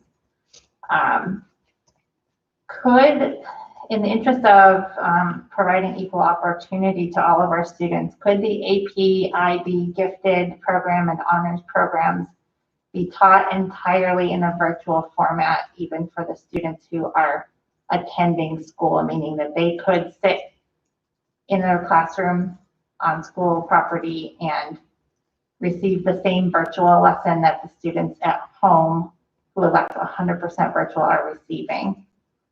So, before you answer, so I'm just gonna, I know we have questions or comments, but I'm just gonna have Dr. Bishop go ahead and fill some holes that I feel like will answer some of our questions. We spoke today, we understand that there are a lot of questions with this virtual model, right? Whether it's a part of our hybrid option or whether it's a part of our 100% virtual. There are things like athletics, band, advanced placement courses, CTE courses. So today we talked a lot on the phone, and he's also been speaking with Ms. Waring to sort of start thinking what we were saying at first is outside the box, and we then came to the conclusion there is no box, right? We're kind of trying to sort all this out as we go. We've never done this before, right? So if you don't mind speaking to some of the examples we talked about in the different scenarios we discussed. Okay, so to answer your question, it's possible. I mean, we would have the teacher in the classroom with those students who are there in an in-person format. We do have to be mindful of how, that video might work, any privacy concerns that we would have to address, those kinds of things. So just as a quick recap, I guess, you want me to start with kind of a recap of what the plan is? Can we go that far? Yeah, okay. sure. So board members know this, but maybe for people who have just tuned in to YouTube over the last meeting or so, the proposal that was presented is a hybrid option. And somebody in an email said we always thought of hybrids as being a car until just recently, and now school divisions are talking about what a hybrid option is. So the plan would allow choice. Is the ultimate kind of, if we just want to cut to the chase. A parent could choose to have their student in school 2 days per week. All social distancing, the CDC regulations would be enacted. As you know, that's a challenge, and that's part of the reason we can't have larger groups of 20 students in a classroom being in an English class or a kindergarten class, because of the social distancing requirements. It would also provide a choice for those families who wished for their student to learn 100% virtually. The issue of athletics has come up, and to be honest, to me, it's more about the opportunity for socialization. We know, and we've gone over, and I won't rehash those again, the Virginia High School League is looking to delay the seasons and still try to play all 3 seasons. There are other states who have said, we're canceling the fall season, and we'll see what happens in the winter and the spring. Virginia High School League has taken a different approach. So the question comes up about AP, IB, and dual enrolled courses, honors level courses, CTE courses.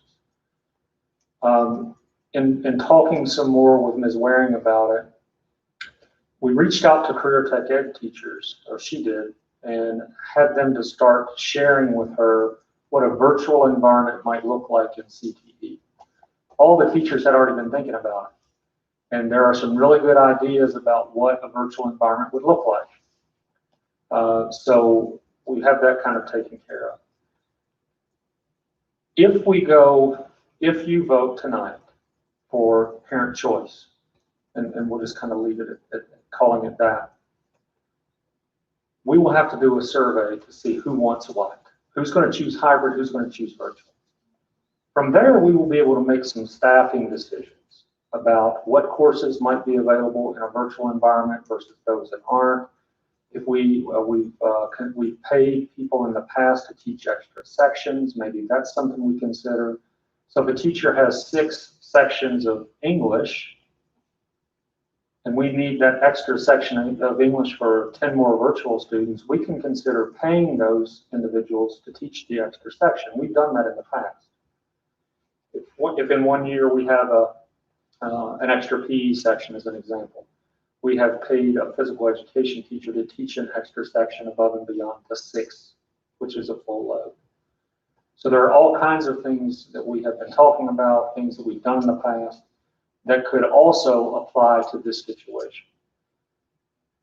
You know, I almost don't want to admit it, but you know, I've sat and watched other school board meetings and read what other school boards have said and what other school divisions are offering. And I was watching a school board meeting last night, and there was considerable conversation during that meeting about there won't be a full complement of courses for students who choose the virtual option. Much larger high schools than we have here, so one would think that it would be easier for there to be access to those courses. But that exists in other places also. We will do our best to do everything we can to make sure that every student gets the courses they signed up for, and that we can make sure that they're on track for IB diplomas or just the advanced coursework. For me to sit here today and say 100%, and will you absolutely get the class you signed up for, I cannot do that. But I can tell you with no box, and I think I was the one that said to Ms. Singh Smith, well, there really isn't a box right now. We're doing this as we need to. We'll work with families. That's the beauty of being in a small community, is we can work with people in a way that maybe other larger divisions can't. Is that enough for right now? Yeah, and just like a CTE example, maybe. Whether we use nursing or. Yeah, so we talked today about nursing and how we might scramble the coursework. We have a number of students who will need to complete clinicals. That is a challenge right now because part of the clinical experience needs to take place in a nursing home facility. We're not being granted access to those. So we're looking right now at kind of scrambling those courses a little bit and offering a nutrition course in the first semester. It is a semester level course or semester length course. And then the second semester offering the nurse medication administration course.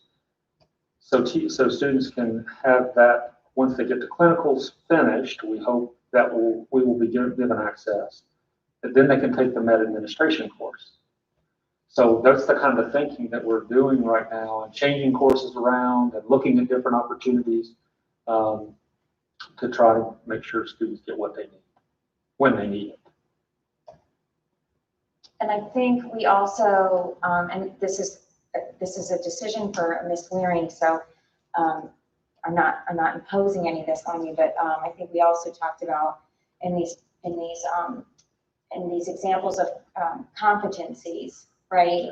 That if we have so many kids who are in class, right, obviously being able to test for these competencies is going to be easier.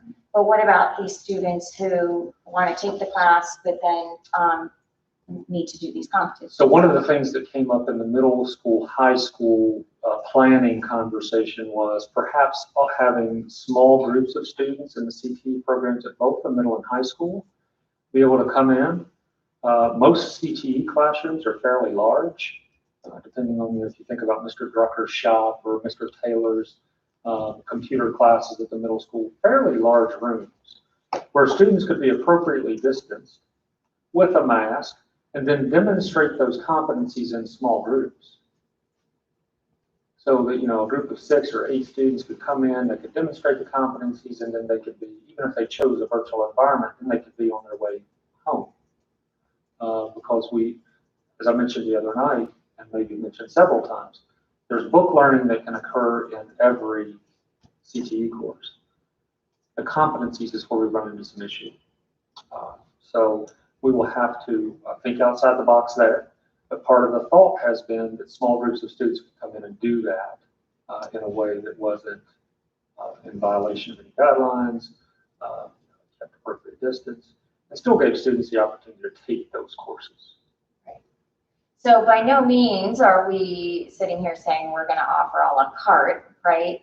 But I think we are trying to work without our box now and be a little more flexible. Within reason, obviously, we're not going to be able to meet every family or student's wish, right? We're not going to be able to do everything, but I think it's fair to say that we're going to, Dr. Bishop and his staff will, I think, work hard to try to be as flexible as reasonable, and all at the same time while making sure our safety protocols, et cetera, are still in fidelity. So do we want to talk quickly about the parent survey that we'll send out? Do we want to talk about that after? Well, I mean, I can address that now. So tonight's decision will create 2 possible scenarios. If the decision is 100% virtual, then a letter will need to go out that says 100% virtual was the decision of the board. And then we will be prepared on Monday to send out our online registration process. Because we need a number. I know through conversation, through email that I've had with some folks, that parents are looking at options if 100% virtual is the choice. So we'll need a number because there could be other decisions that have to be made if we have a significant reduction of students. If the decision is for the parent choice model, the hybrid model as it was presented, then another survey would have, or a second survey would have to be administered or released that says, please tell us which one of these you're going to choose. Are you going to choose hybrid, or are you going to choose virtual? We will have enough detail to be able to tell people what a virtual, based on the work that's been done over the last week, basically, to tell people what that virtual environment is going to look like for their students with a sample schedule, those kinds of things. The sample schedule was actually in your 60-page document. But not the classes. Classes, no, because we need to know who those kids are. Depending on the number, let's say we have 50 high school students, because as I think about the emails, and yesterday I must have gotten 200 emails. As I think about those emails, very few high school parents are saying, I want a 100% virtual option. There are some. Most high school folks that I've heard from say, I want my child in school at some level. So let's say 50 high school parents or 100 high school parents decide that they're going to choose, or families decide they're going to choose the virtual option. I need to know that. I need to know what classes those students were in so that we can plan how to offer and deliver the instruction to those students. Let's say in a class, an English class, let's say we have 120 students sign up for English. That's 6 sections, let's say, 20 students per section. That's a teacher's full load. If 20 of those students chose a virtual option, then that means the teacher has 5 in-person sections and could potentially have 1 virtual section. Now, it won't be that perfect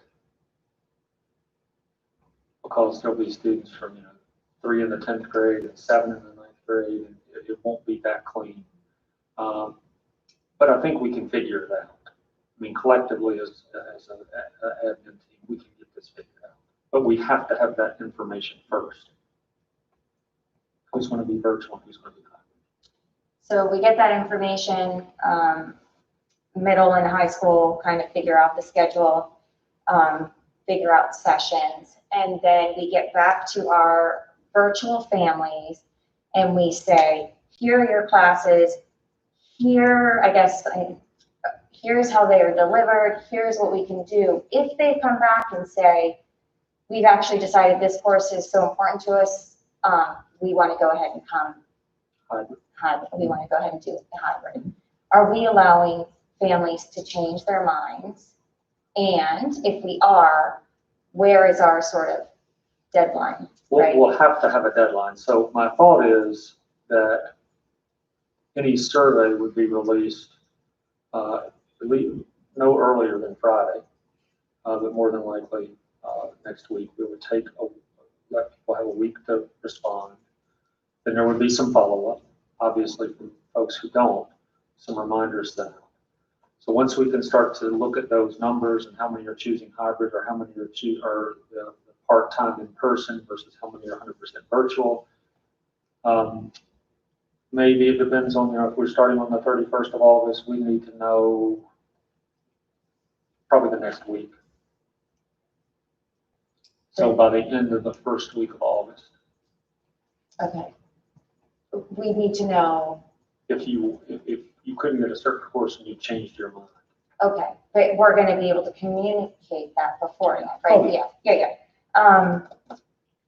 Do you feel like there would be value in us pushing the school date to September 8th? Time matters right now. I Okay. mean, this conversation, this series of meetings has been incredibly important to make an informed decision. But while this has gone on, I've not ordered any stuff for 2 weeks. Right. Because if the decision was 100% virtual, we didn't need stockpile of face masks and those kinds of things. So time is helpful. So that could be up for consideration. Okay, well, I'm still thinking. Any other questions for Dr. Bishop? Well, I have kind of just made a list of things that I have to see in place for me to feel comfortable going with hybrid. And I can email this to you, Dr. Bishop, because I already have it typed out. Even though Dr. Green mentioned that elementary school teachers wouldn't have to necessarily have a KN95 mask, because there's clearly a difference between the KN95 and the N95. He also is not an elementary school teacher. And so when you're in close proximity, you have to be in close proximity to these little guys. So I want to make sure that we have the masks before school starts. So if that means that we don't start until September 30th because there's a mask shortage, then we don't start until then. Because their safety it also needs to be taken into consideration, as you agree. There has to be a sidewalk or some kind of pathway installed from the roundabout at Cooley, or the roundabout, by the high school, to Cooley. Because if you think about it, the pathway ends at Cooley Upper Campus. So the kids are going to either walk on the road or be in the grass and there's not a pathway. So that's going to have to be installed immediately if we decide hybrid and we can't figure out the busing situation. And I've also, spoken with someone on the Board of Supervisors, and I've said, we may need additional funding for that. This is not going to be a cheap way to get back to school. I mean, it is going to be expensive because we're doubling bus routes. So that's twice the fuel. We're doubling the time that drivers are out there if they have to do 2 routes instead of 1. Plus, we're going to have to install the sidewalk. So there is going to be a financial impact in our county just to make this happen. Next, I need to see some sort of agreement with advanced courses for the high school students, because it's really not fair and it's not morally right, as someone said, for us to not offer those advanced classes for high school students, because they're making a choice for their family to be home and be healthy and to not spread the virus, and you shouldn't be penalized. And you're taking those kids who are in advanced classes and AP classes and IB classes, AP classes. If you can't take those classes, then you're not in the mix of being eligible to be the salutatorian or the valedictorian. I mean, that messes you up in terms of being ready to apply for colleges. So whatever it takes to make it happen for those students, and it sounds like there aren't going to be many. So I think that we can work creatively to make that happen for those few. And it might, you may even have to bring in a student for that one class that they want to take. If the family's willing to come in for just IB physics, are we willing to do that so that they can take that class? So there's going to have to be a lot of conversation around that. Or I'm not comfortable, it's one other thing that makes me not comfortable with the hybrid plan. I'd like to see a specific plan on the transmission of the virus in the schools. So what's the plan if a child at school has the COVID symptoms? So we're going to send them home, and I know that you have a plan that this is documented with, if a student has a fever, if a staff member has a fever.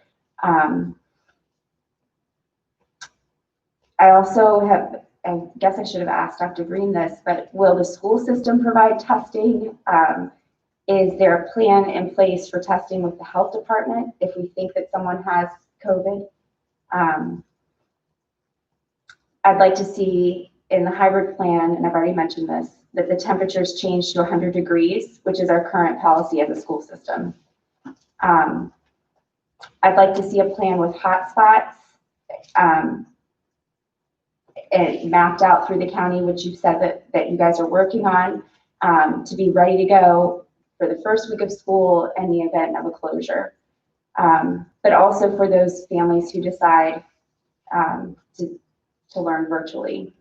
I need a mask policy. Point blank, after Dr. Green's presentation, it's clear that it's important. And I wouldn't even object to the mask policy being in place for elementary students based on the CDC guidelines and what he's just shared with us. I want you guys to take a look at how the state mandated drills, like lockdown drills, that's when you get a group of kids close together hiding under desks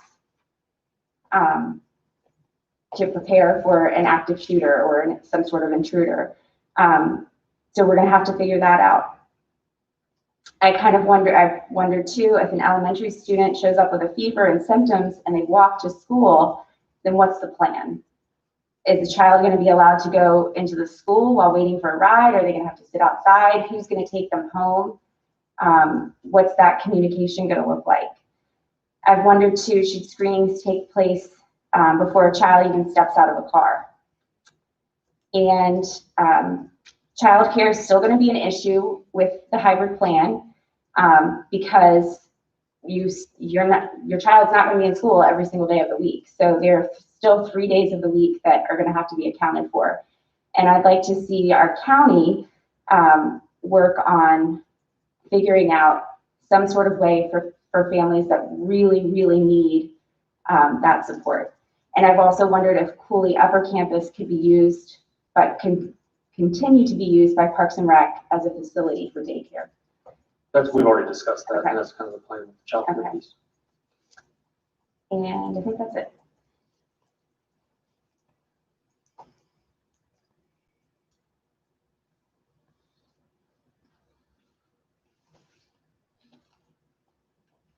Great. Do you have a comment? You're pausing? I think Okay. there's opportunity for discussion after a motion, talk now, I mean. No, let's talk now. Okay.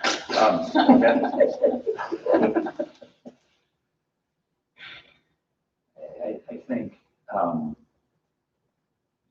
going into this, I understood that there was going to be a lot of emotion and there was going to be a lot of, there was going to be the emotion side and there's going to be the data side, and there's, and how do you balance that is really a challenging thing. This whole exercise has been one of acceptance of risk and cost benefit determinations. And it's cost benefit determinations at every level. And I think that's what makes it so difficult for us as board members. It makes it difficult for parents. It makes it difficult for parents that have to make a cost benefit determination as to whether they put their kid in school to get an IB class or they keep them home. It's difficult for the parent that says, I have to quit my job in order to stay home with my child all the time. It's just difficult all across the board. And so there's no, I mean, I so appreciate what Dr. Bishop's sentiment was tonight, that we're gonna do the best we can. And that's what we have to realize. And I think the other thing we have to realize is the best we can is far worse than the way we started school last year. And that's just the reality of it. So I understand there's difficult decisions for everybody. And I understand that whatever path we take, it's going to be difficult for everybody, even the ones that thought that was the better path. So I think, I think Dr. Green, he's our, he's the one that I would look to for guidance on COVID. And I hope that, to the extent that we can see, I think he was clear that there's a lot that we can't see, but to the extent that we can see, and the current reality in Clarke, that if he was king for the day, he would put people in school. And that's the person who is the COVID expert in the room. And so, I think that should hopefully play a big part of our decision tonight.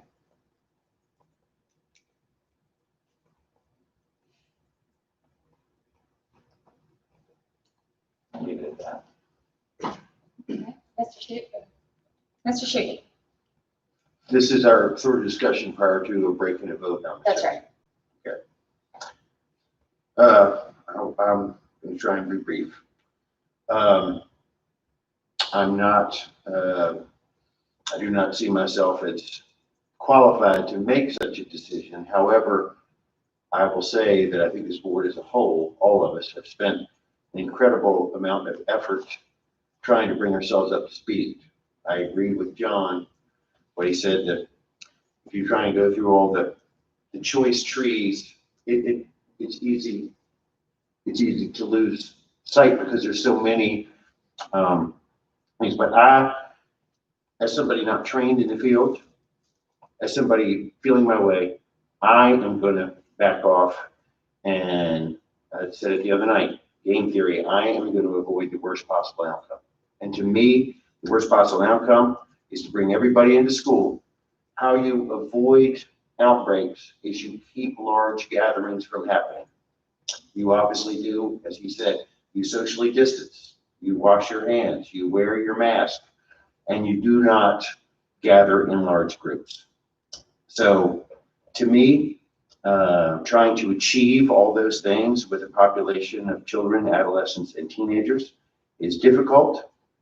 And it's difficult with adults. You only have to go into the red apple or sheets to see that their compliance level is very low in my way of thinking about it.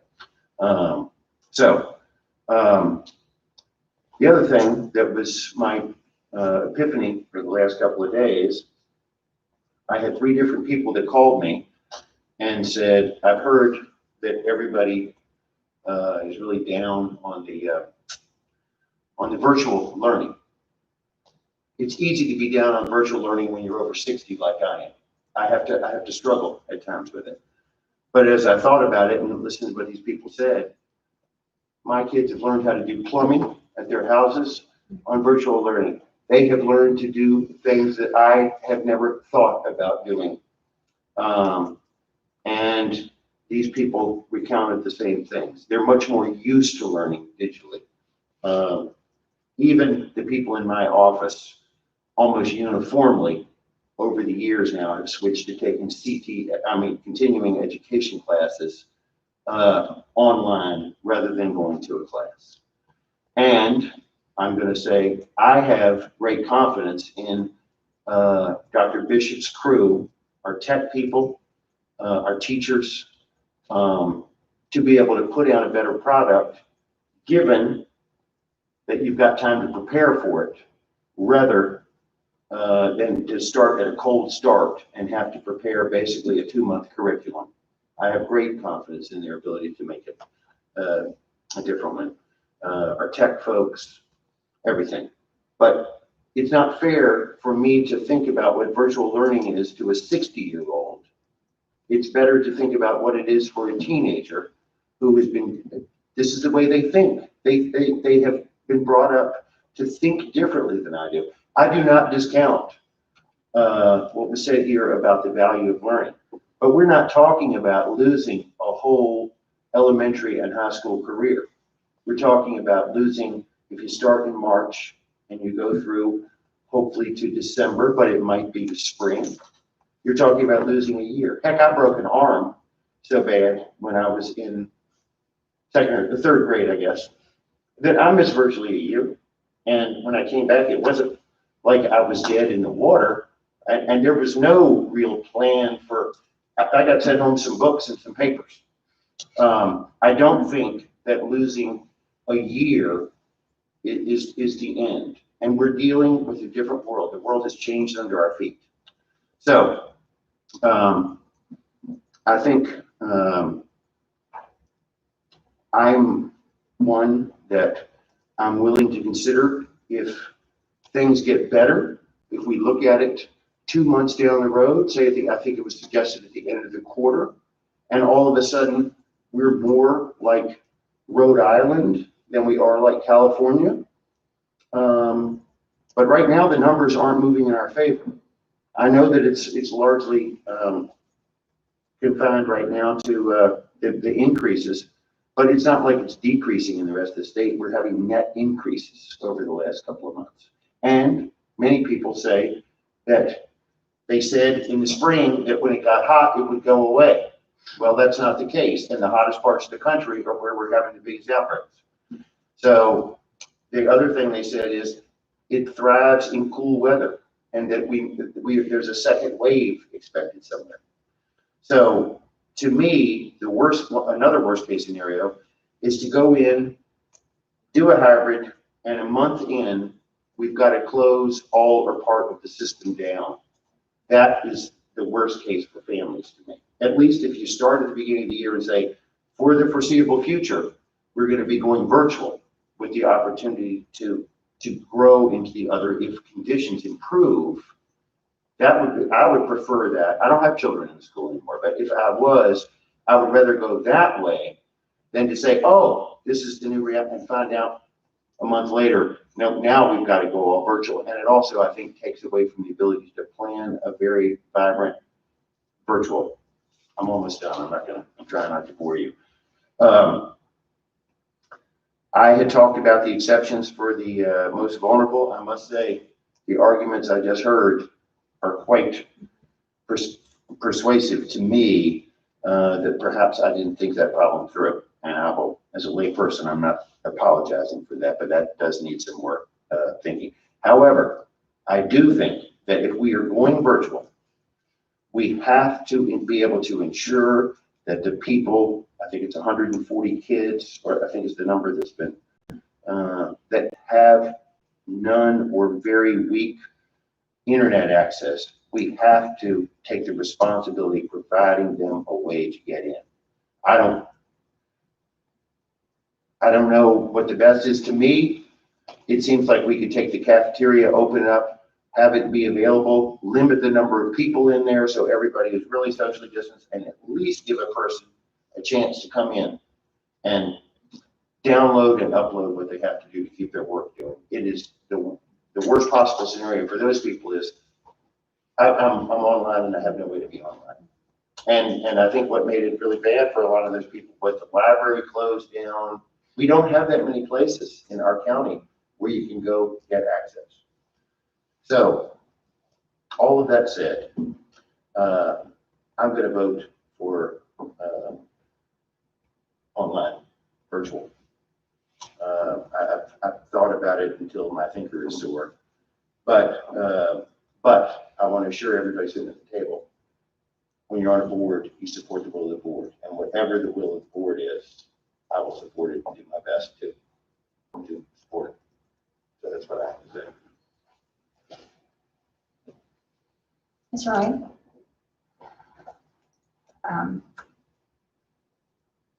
This is tough. So I'm a big supporter of science and following the advice of public health experts.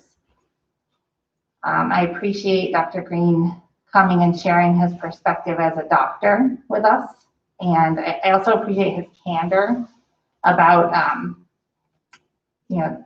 certain data sets that we would like to have to rely on that don't exist, like long-term potential effects or what happens in a school when a school system opens under similar conditions to ours.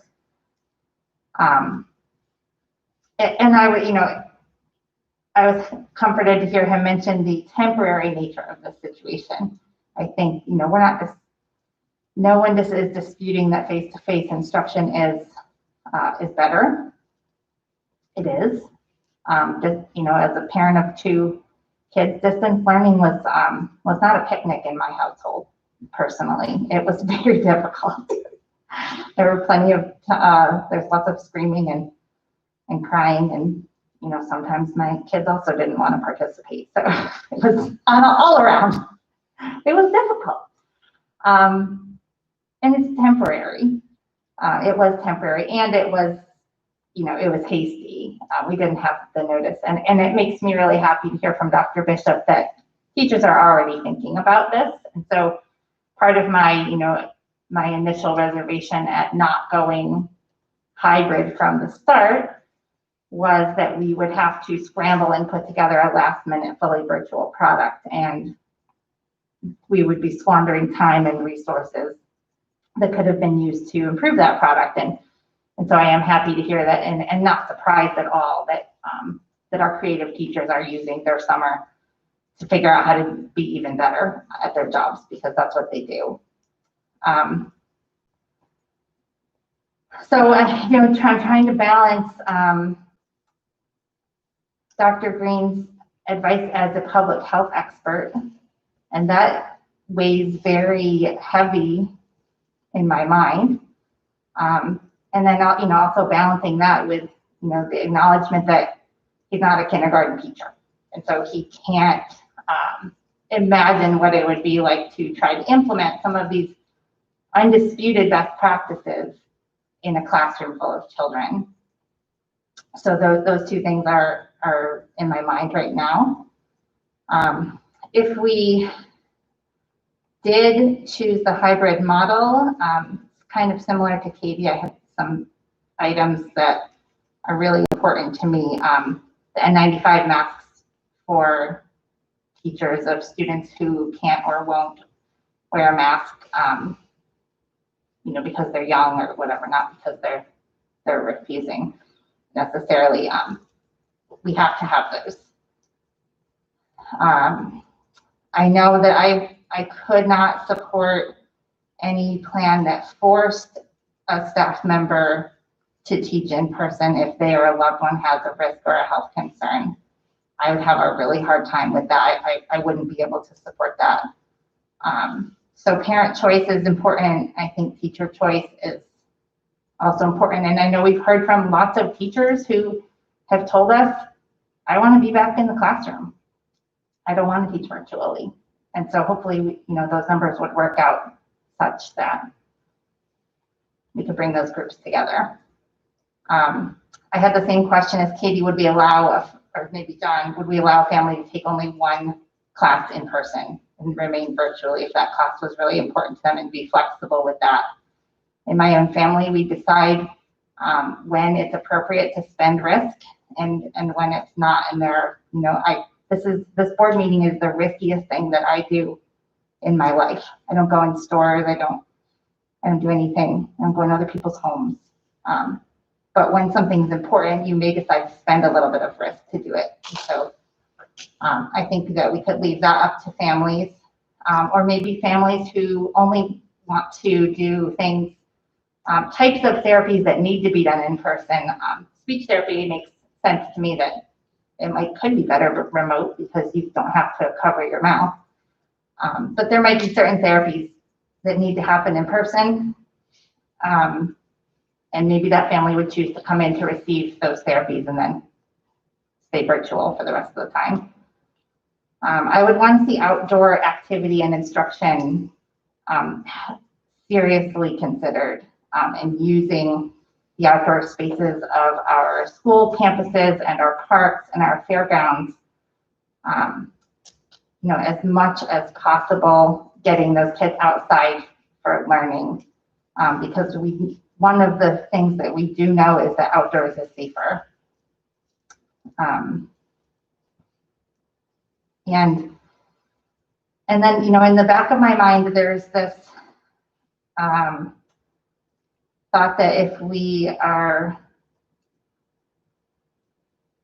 giving parents the choice whether or not to do hybrid or virtual, there is a trade-off for that. And the trade-off is that despite the time and attention that teachers are giving to the fully virtual program now, their attention is going to be quickly redirected towards the safety and all the new procedures involved in in-person learning. And that when we make the switch to fully virtual, as most of us acknowledge is going to happen at some point as a division, that what's being chosen is that that fully virtual program may not be all you hoped it would be, and you may not be satisfied with it, and likely you won't be satisfied with it, because it will be a quick switch. And even in the case where a teacher is sick or a student has been exposed and a class gets sent home, that teacher who taught an in-person lesson on Tuesday and is supposed to teach that same lesson in person on Wednesday, but Wednesday morning everyone wakes up and your classroom's closed for 2 weeks. That teacher has to take an in-person lesson and adapt it to be taught online in a moment's notice. And that is difficult because we're asking teachers to prepare non-technology-based lessons for those in-person days. So there's going to be hiccups and there's going to be disappointment. And I think that with that, if the hybrid model is chosen, everyone needs to be prepared for that and be kind. So going along with a couple of things that Sarah just mentioned, and we just heard from Dr. Green that most likely teachers are going to get sick.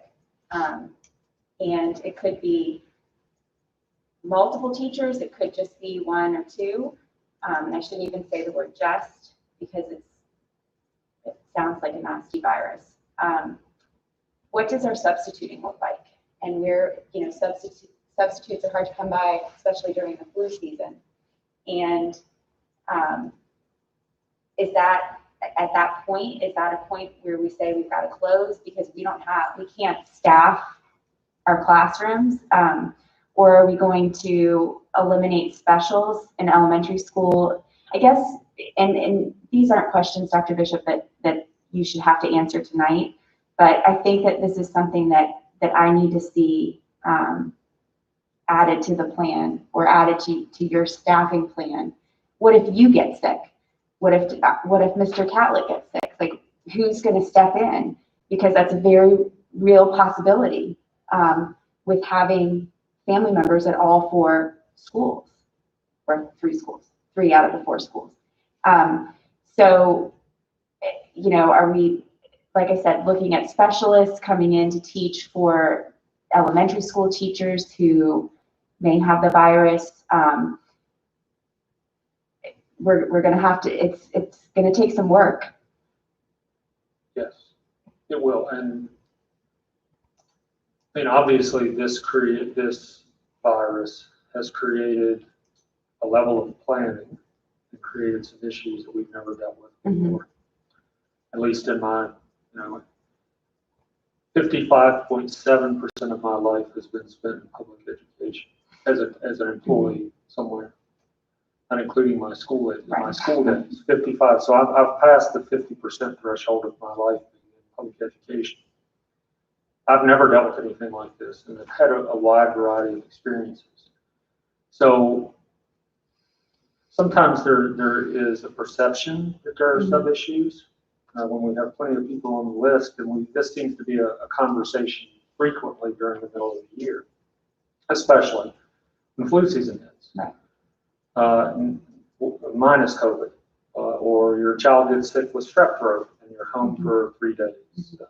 Fever reducing medication, your child can't be back in school for 24 hours until they're fever free without medication for 24 hours.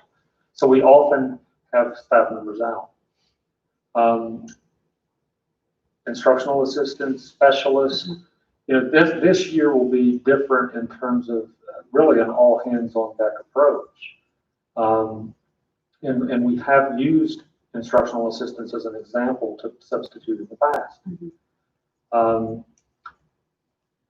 The virtual teaching piece, is going to be different. We've said that before. Back to something Mr. Sheedy said earlier. It won't be perfect, but it won't be the same as it was last spring. And I think if people are looking at the virtual piece as being similar to that, whether they're staff members or whether they're parents or students, that's not going to be the case. Things will be way more robust than they were in the spring in such short notice. And you've heard me say in the past, at past meetings, we have been encouraged to be prepared to turn on a dime, flip the switch, and go to a virtual environment. There won't be a 2-week lag the next time around like there was this past spring. So there are lots of things to work out. I'm not going to sit here and pretend to know all the answers to the what ifs, because we don't know the answers to what ifs in a normal year, because things happen when you bring 1,800 students and 300 adults into a building or into a series of buildings every day. The potential exists for there to be a what if that we don't have the answer to until it happens. So this, in a lot of ways, is very similar to that.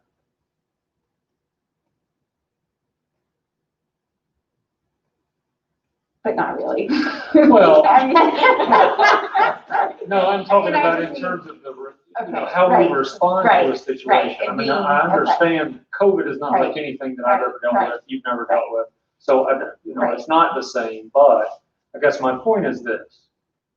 There are things that happened last August, Mhm. last September, that we might not have been prepared for. Right, right. And we didn't have the That you figure it answer out. to it Mhm. until it happened. Mhm. As many crisis plans as we have, that you guys approve in August, everything that happens in that crisis plan won't happen in the same way. Mhm. Right. So we have to be nimble enough to respond fairly quickly. Mhm. And this will be the same Right. with, in that regard. I understand. it's Right. Okay, go ahead. Like of the various requirements for the hybrid plan that we heard tonight from Zara and Katie, do you think it's reasonable that those issues could mostly be addressed? I mean, I don't see, I did write down, and Mr. Herbert, if you would send me in case I Yes, missed definitely. one, but I did write down the, I don't know, 9 or 10 things that were mentioned. I don't really see anything on that list that creates significant problems. I know from the state that we're going to be required to do the state mandated drills. That's in the code, so unless the state backs off of that, and they might, because there's a special session of the General Assembly on the 18th of August. Okay. So I don't know what they might back off of or not. But I do know that we're going to be required. We just got an email from the Department of Criminal Justice Services, who kind of oversees all of that, safety drills, et cetera, at the end of last week. I've already shared that with Mr. Tremere and with principals, because those are things we have to think through. Mhm. How do we practice the intruder drills? Our process for doing that is different than cowering in a corner like it used to be. Mhm. We won't go into all of those Mhm. details for Right. obvious security reasons. But we're not doing the same thing, Mhm. huddling in a corner and hoping the bad guy didn't come in. Fire drills where we exit the building, if you have a line of 10 kindergartners with 6 feet between them, that's a 60-foot line. Mhm. So that's a long line of kindergartners. We're going to have people to help with those kinds of things. Specialists, Or divide them into two. vitamin two rows. two, instructional assistants, and other folks. Again, it's going to be an all hands on deck approach. But I don't see, changing the temperature to 100 degrees instead of 100.4 is a matter of going into the document, deleting 0.4, and that's done. And it's consistent with what we've done in the past. Mhm. Mr. Hausman has already been working on the public Wi-Fi map, and where we have public Wi-Fi availability. So there's nothing there that creates significant hardship in trying to figure out how we're going to address it. I mean, we fixed the path at Cooley in a matter of about an hour Right. The other day. So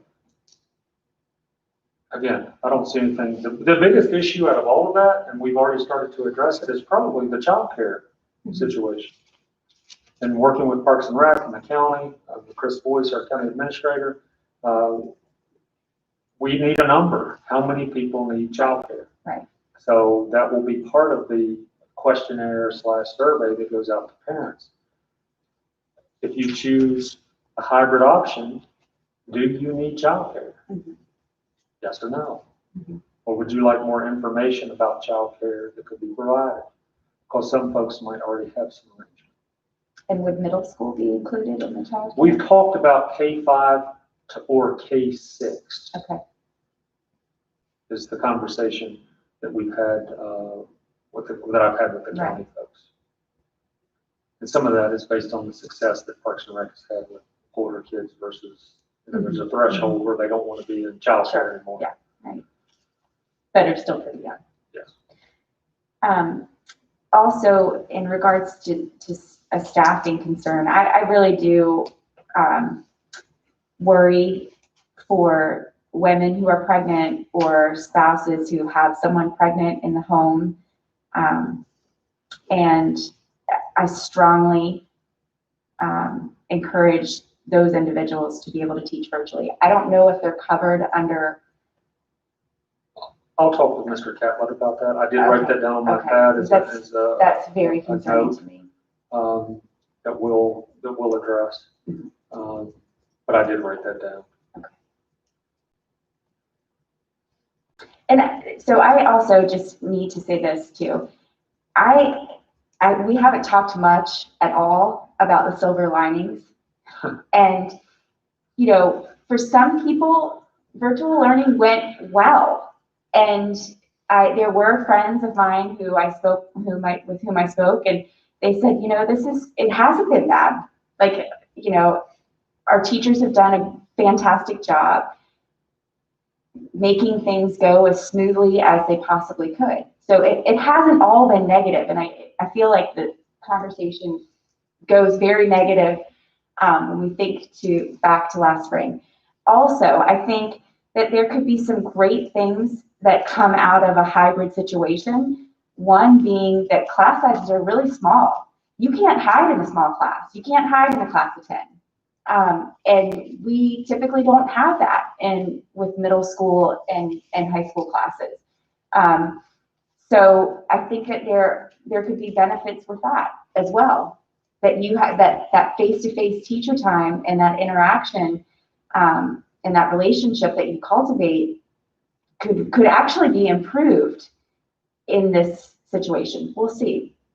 But you know, it hasn't all been negative, and I don't want to seem like we're unappreciative. Anyone else, John? Good, thank you. Are you sure? For now. Okay. Is it possible to allow every teacher who wants to teach virtually, because that is important to me? No. It's not possible. No. Okay. It wouldn't be. So let's say out of our nearly 200 teachers that 150 of them said they wanted to teach virtually, we'd have to be all virtual. There will be a threshold where in-person instruction would not be possible, depending on the number of people who respond, one versus the other, obviously, because that's what drives it. You know, staff doesn't drive the schedule necessarily at the middle and high school in particular. It's student course requests that drive the schedule.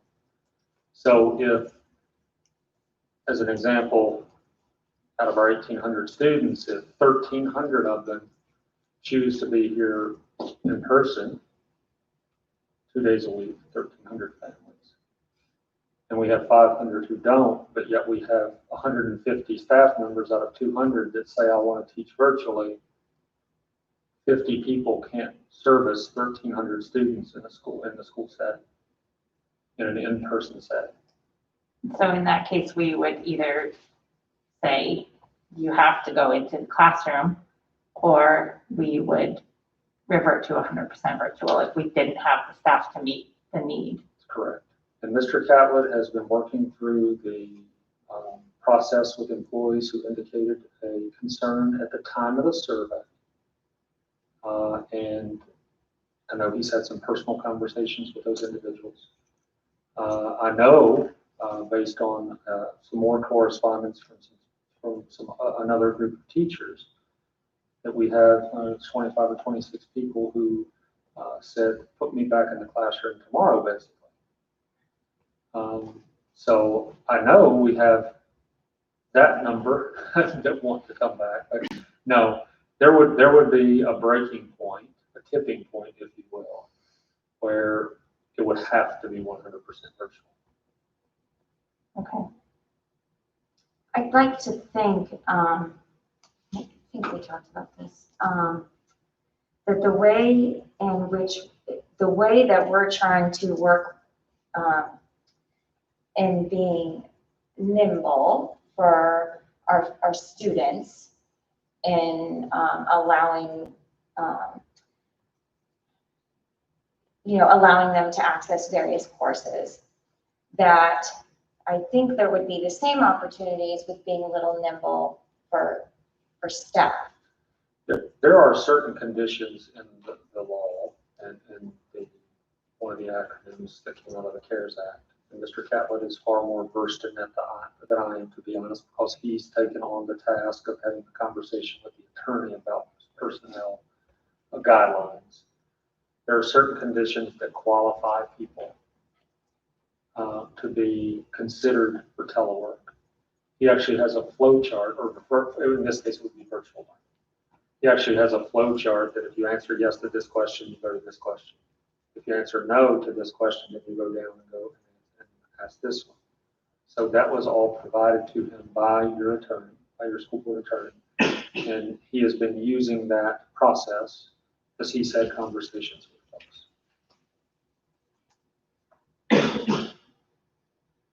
And those are the 7 that indicated on the survey that, At that time, yes. okay.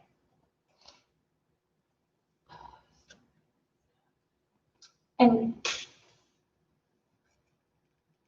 I want to make sure that there's not some perception that's happening real time right now. Your question and Dr. Bishop's response, I don't think should be interpreted as we care more about the students than we do teachers. I just want to make that clear. For you to ask, okay, so if we have, will it be possible to allow every teacher to work from virtually if they've requested? I mean, it'd be great if we could, but we can't. Not reasonable, and we'll know that once we have the survey back from parents. But then in Dr. Bishop saying, no, it's not possible, we would have to go to 100%, doesn't mean that we don't care about teachers' concerns, right? And that we want to, again, try to be as nimble as we can within reason. So I just want to, I know a lot of people are probably watching teachers, so I just want to make that really clear. And so to kind of go along with your point and Sarah's point and Dr. Bishop's point, I'm just thinking of Latin in high school. We have one Latin teacher and he's irreplaceable. And if he has a condition that makes it so that he can't come to work or should not be around a bunch of high schoolers, can't we flip the classroom? Can't we have the students in the class with an assistant or with someone so that, and I'm just going to say his name because we all know who he is, Mr. Harper can teach from home with students in the classroom. You can't do this for everyone, but there are certain circumstances that, it shouldn't be your fault that you're the only person who teaches chemistry or physics or Latin. And therefore you have to come in because we don't have another one of you. So to answer your question, I mean, the direct question you asked, yes, Right. It's possible to do that. But are we just going to give teachers the option? Or are we giving instructional assistants the option too? Because if we start giving instructional assistants the option, then who's going to cover the class while Mr. Harper's teaching? Mm-hmm. Well, but my point is that if there's a health condition in which he should not be in the classroom, then, but can't we flip it so that he can still, or anyone, still do their job? Definitely with instructional assistants, that's a whole different situation. And there may be a way for you all to figure out how to use those positions virtually. I don't know how, but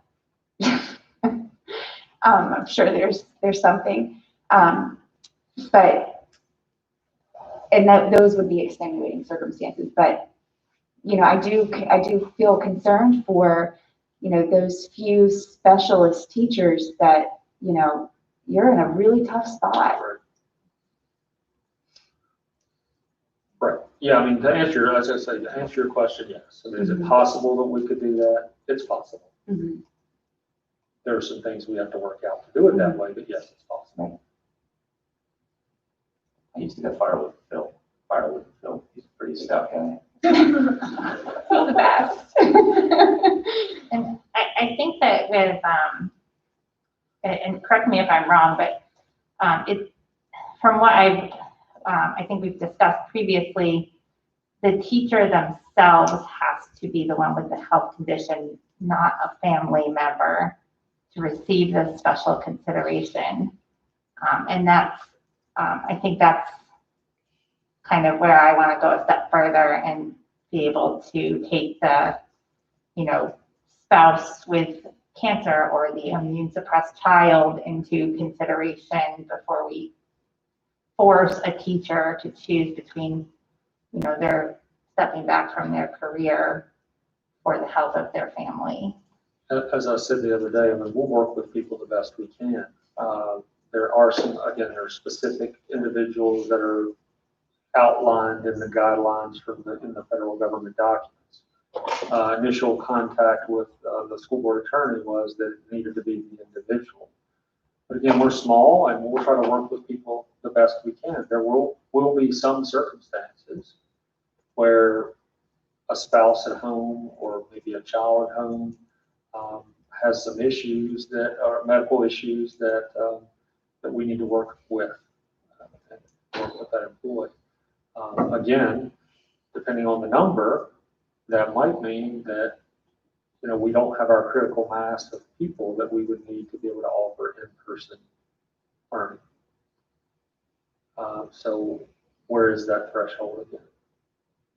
So we'll have to figure that out. When I think about that, I think about, if we choose in-person learning in a hybrid model and we end up without the staff to execute it, that would push us back to 100% virtual. I understand wanting to give parents a choice. It's hard to not extend that same choice to teachers if they have a real concern. Okay, so. I don't think that we can work we're getting back to what John was talking about. There are so many decision trees. We're here to make a binary choice. Are we offering virtual? We've had 3 meetings and we've put off the vote. But I'd like to say, I trust Dr. Bishop and his team to come up with answers for these, and if they're ones that rise to policy, to come approach us. But I don't think we can discuss every outcome here. We have to trust Dr. Bishop to pull it, and eventually we got to make a vote.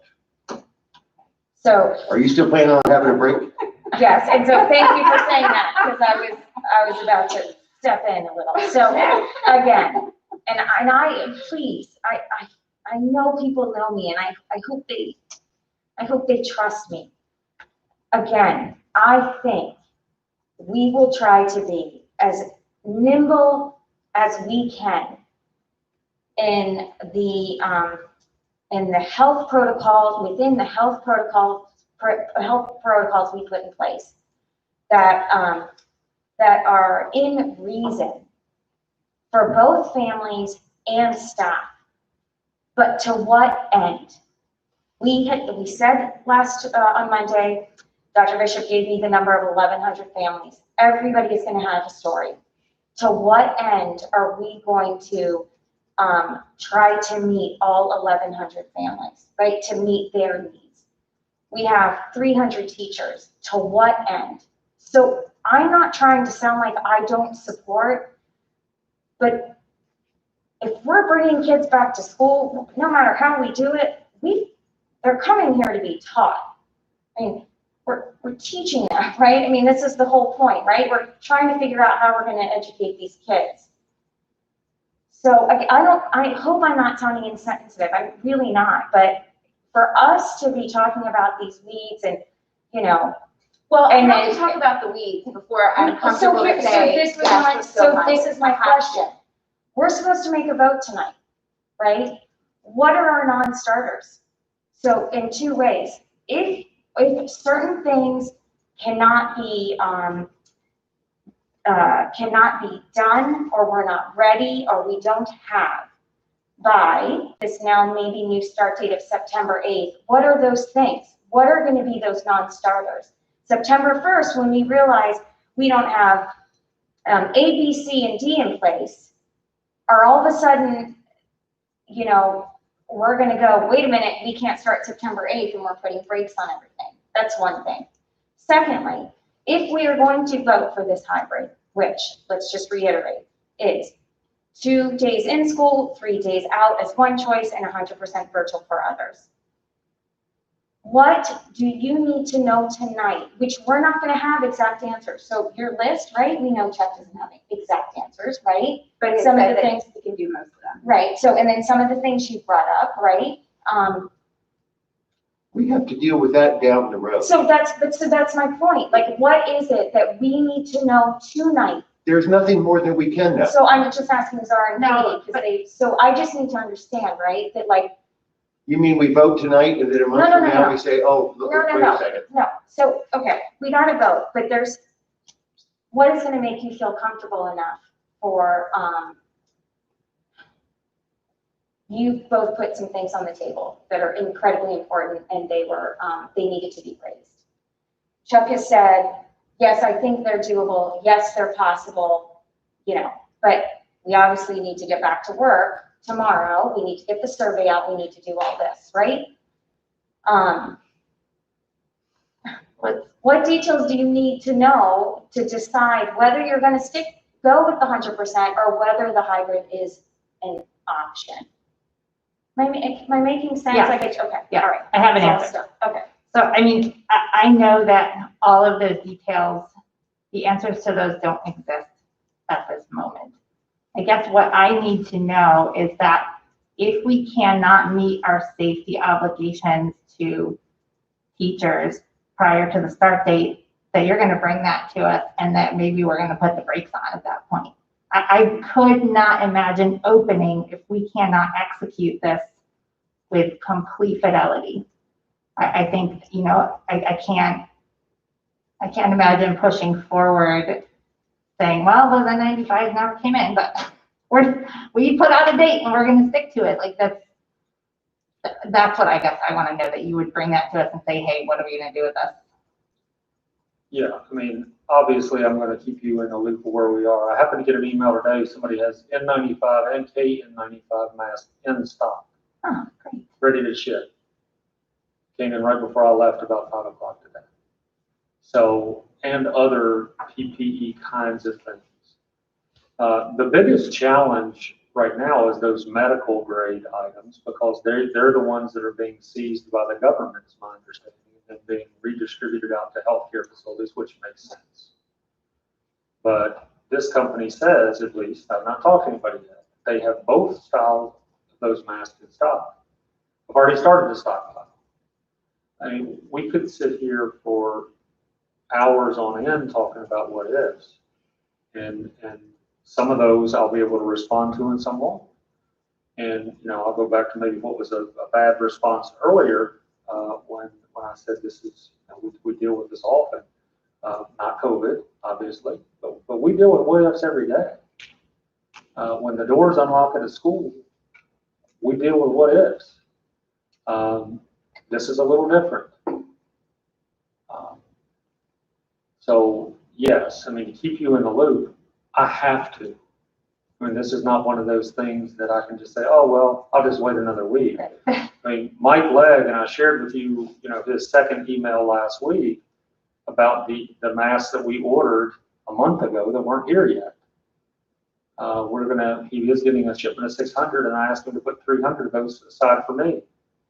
I didn't want to take them all because he's ordering for the entire county. Parks and Rec has needs and other departments have needs. But to be able to stockpile those things, you know, and in all honesty, while we've been deliberating and talking about this for the last 2 weeks, as I said earlier, I've not ordered anything. So because our needs in a virtual environment are different than our needs in a hybrid model. So I'll get on ordering things tomorrow if that's your choice. As I've mentioned several times, I've ordered the starter kits, plexiglass shields in offices, and I still need to order a few more of those. But we have the standard things in place right now so that people can manage their jobs and feel safe. Then there's a whole nother level when kids come into the building and teachers start coming into the building. So it sounds like, again, so there are two pieces, two separate pieces. What are our non-starters going to be for us to want to put the brakes on for day one? There's that. Which you don't necessarily need to obviously decide tonight. We can process and think, but something in the back of your heads, in your minds. Secondly, we are not going to have the answers for what the virtual option is going to look like if we go hybrid. We have cleared up some things like athletics. Hopefully we can sort out band, advanced placement classes, hopefully shuffling teachers around, hopefully being a little flexible with student schedules. Do we have exact answers yet? No, but we know we're a little bit farther along than where we were. What else do we need? Do you need and want to help be informed for tonight's vote? I can use a 5-minute break. Really? Come back for a vote. Do you want 5 minutes? Is 5 enough for everybody? I'd actually prefer 10. I was ready to make a motion to vote, so I don't need 5, but I'll take 5 if we're gonna do it. I need it. Okay. 10-minute break. Very good. Okay.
You know? Like a show. Where was it? Well, how do you get Um, an email? Do you want us to take, I mean, is there one thing to do? They're all saying, I think so. It doesn't. I mean, I'm sure there's 131 out there. I think. We can do all of them.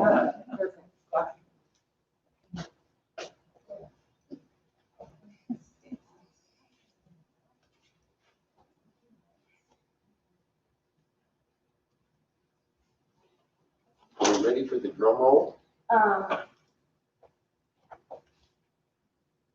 Yes, just. 1 second.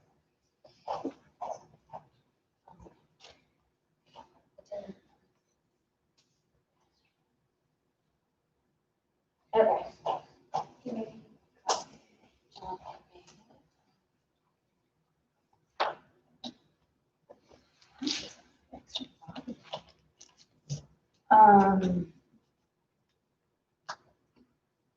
I do feel like we need a drum roll. Okay. So consideration of return to school plan for 2021. I'm just gonna go ahead and read this really quick. On June 9, 2020, Governor Northam released the return to school plan for Virginia. Recover, redesign, restart offered a 3-phase approach to reopening Virginia schools and were in compliance with current CDC and Virginia Department of Health guidelines. After careful review of the document, Dr. Bishop presented the options to the Clarke County School Board on June 15, 2020. At that meeting, staff was directed to develop a hybrid model for returning Clarke County students to school. On July 13, 2020, Dr. Bishop presented the hybrid plan, which included an option for parents to choose 100% virtual learning publicly. Significant discussions about the plan ensued that evening and also during subsequent board meetings on July 17th and 20th. Board members have received significant correspondence from parents through email, telephone conversations, and through in-person attendance at meetings. So, is there a motion for the return to school plan for Clarke County 2020-2021? I would move to approve the Clarke County Public Schools begin the 2020-21 school year in a hybrid model, which would allow parents to choose between 2 days of in-person instruction per week, supplemented by at-home asynchronous learning or a 100% virtual learning option. Hybrid model would be reevaluated as conditions warrant, no later than at the end of the first 9 weeks or the first semester. This does speak to a different start date, but I think I would prefer not to have that in this motion, have that as a separate one with the discussion. Okay, that's fine. So that's the motion that I would present. Okay. Is there a second? I'll second the motion. Any discussion? Yes. Oh, wait. You just don't want to cast that vote, do you? I have questions, Chip. Okay, I have a question and I guess a comment.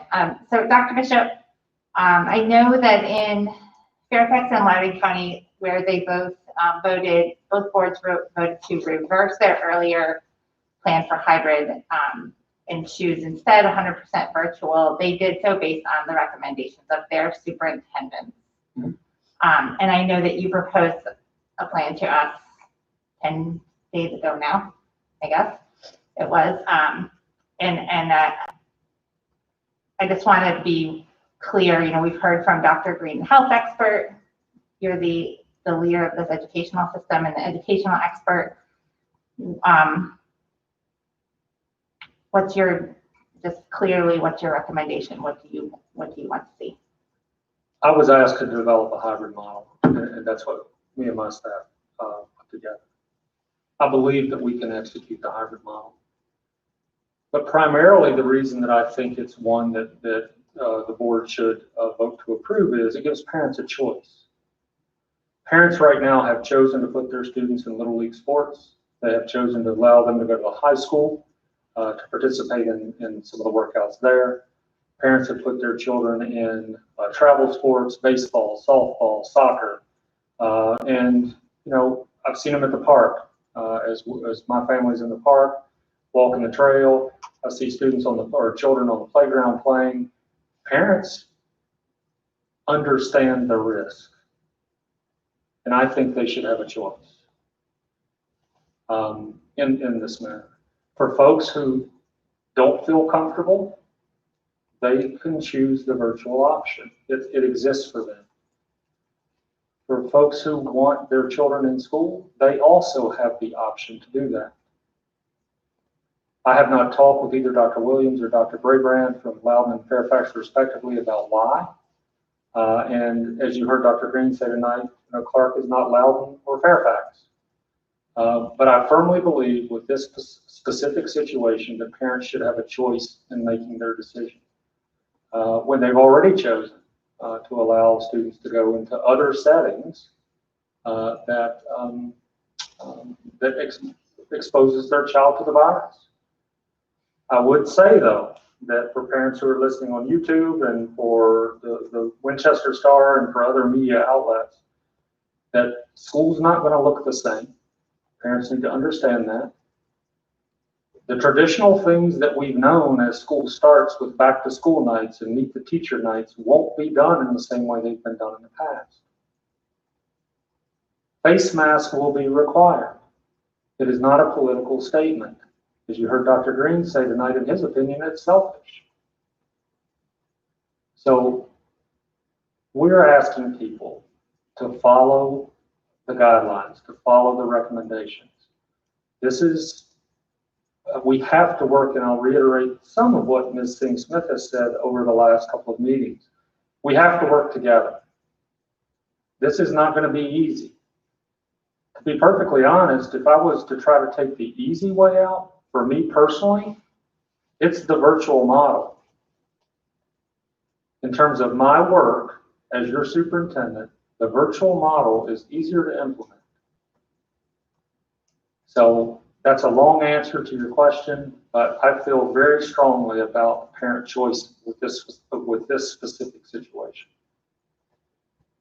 Thanks for the thorough answer.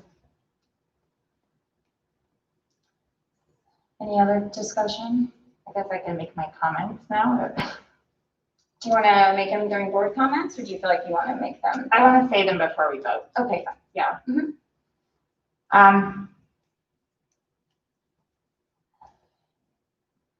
So as a former science teacher and someone who went to school, obtained a biology degree, taught science, I respect science a great deal, and it would be very difficult for me as someone who does respect science to ignore the advice of a local public health official. And so what Dr. Green said to us tonight means a lot to me.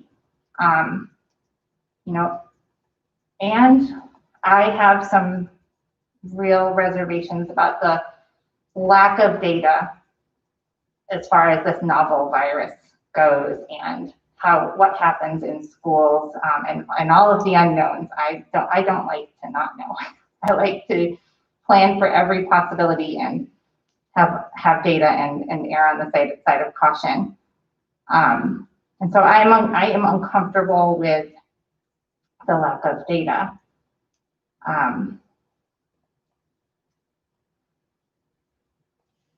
But when a public health expert says, I think you should open your schools, that means a lot to me. And I'm not a public health expert, despite having a background in science. I'm not. It's not what I do for a living. I haven't devoted my career to it the way he has.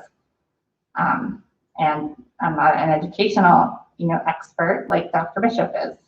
And so that means a lot to me as well. This hybrid solution will not take care of the childcare issues in our community. And in our society, an incidental coupling of childcare and education has happened. But the primary function of school is to provide an education, not childcare. If our job was childcare, we would open at 6:30 in the morning and we would be open until 6 o'clock at night. And I do feel that if we could provide a virtual program and separate the education from the childcare, we would have the opportunity to have a continuous educational experience. And I know this probably sounds wild, but keep listening. I hope it makes sense to you. If an outbreak occurs in a private childcare situation, education is not impacted and can continue even if the childcare setting closes. So we have heard from some people, isn't it the same if you have kids mixing in private daycares or childcare? It might be the same for that group of children, but education is continuous. And so when I think about our job to provide an education, separating it from childcare, in my opinion, is the only way to provide a continuous education, right? Because the teacher is not the childcare provider. The hybrid plan does not eliminate the childcare burden on families. No local school system can solve that problem with our current resources. And so I just needed to say that. I am going to vote for the hybrid plan. Despite my personal reservations, I respect the experts in our community, and I have to defer to them. Any other?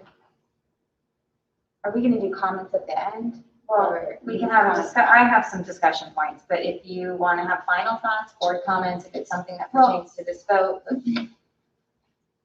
No, I think the question was, are we going to have an opportunity to have board comments at the end of the meeting? If you have final thoughts, yes. If you have something that pertains to this vote, then Then let's, now's the time. that's right. Yeah, okay. I have nothing to add. No, I don't have anything. Okay, just a couple things. One is, we will need to go back and sort of reassess what I think could potentially be non-starters for us. But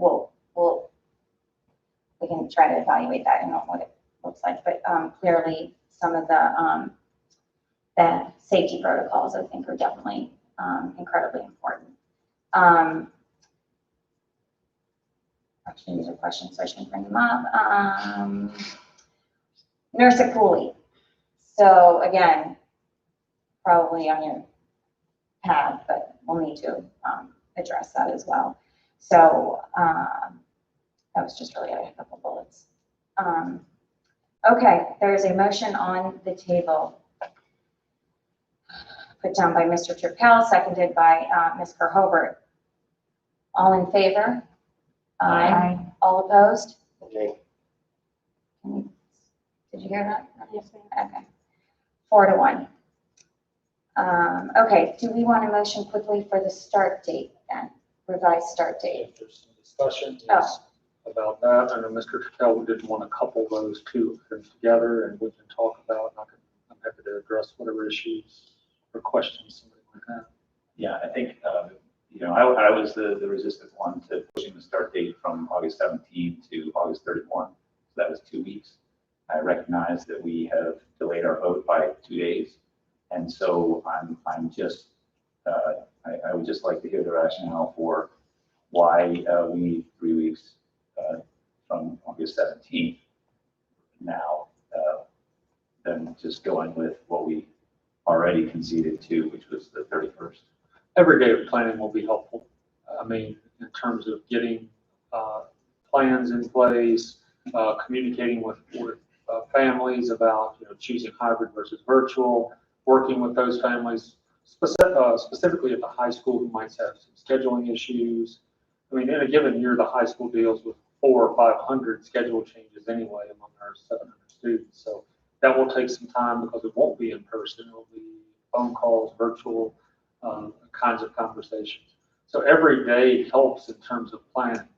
I know that then potentially pushes the end date back, but that would be my rationale. It's just additional time to prepare, plan, address the questions and the issues that have been brought up tonight, and allow time for protective equipment to come in and other kinds of things that we're going to need.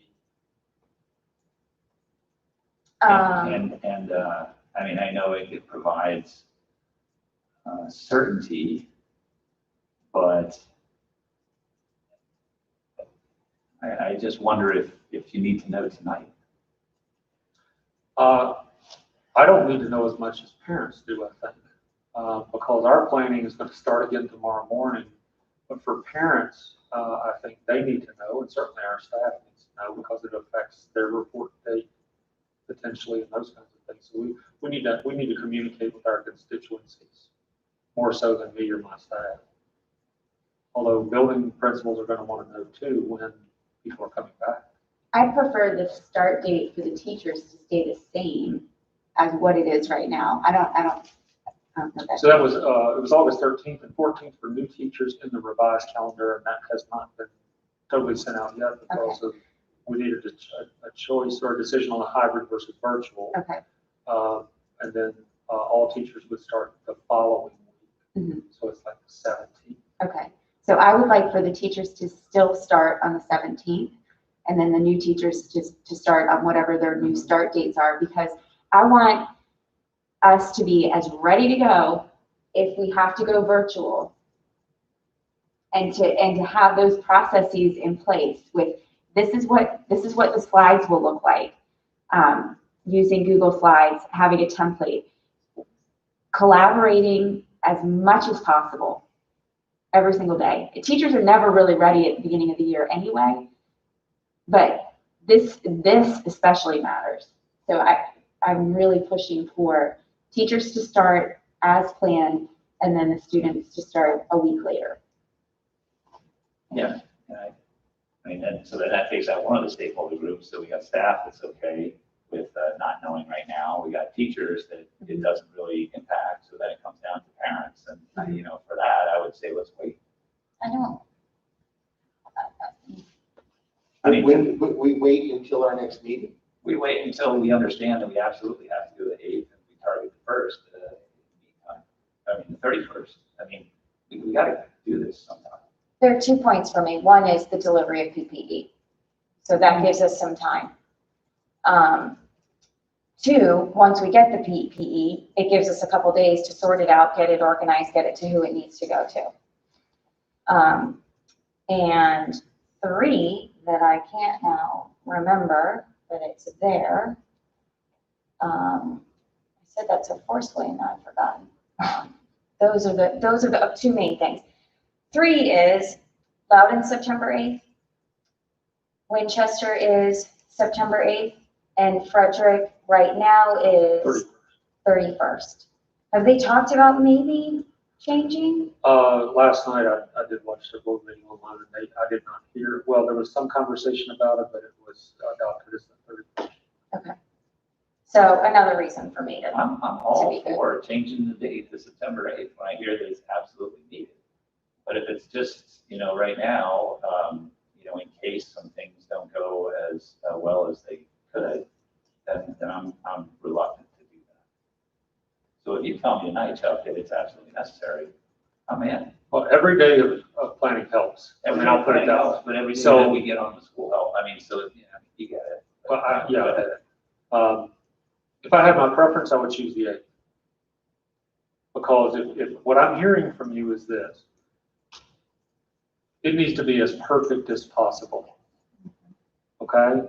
So that not only means getting PPE to people and getting it distributed to the buildings, but that means spending time with staff, going through protocols, making sure that we have our teams ready so that we know exactly who's going to be taking temperatures when students show up in mom's car in the morning. We know exactly who's going to be asking the questions. We know exactly what's going to happen when somebody has an elevated temperature. We know who the team is at the bus stop or at the bus drop off every morning. That extra time will help with those kinds of things. Because then there are other things that we need to do during that time too. I'm ready to unleash Pat and our training folks to make sure that we get people up to speed on where they need to be with the new Google Enterprise piece. Everybody's familiar with Google in our system, but the functionality in the enterprise solution is a little different. So we want to make sure that people understand what that functionality is. So there's never enough time, Katie said it earlier, I think there's never enough time at the start of the year. Teachers never really feel ready. And it's probably more important this year than ever to front load that calendar with work days so that we can absolutely try to be as close to perfect as we can.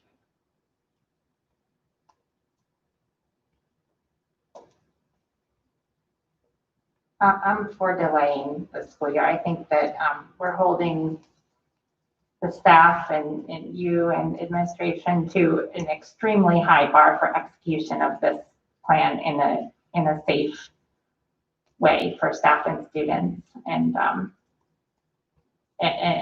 we do have some things that are, potential non-starters for us, as Monica said. And I think that we need to give you as much time as you need to hit that bar. To that effect.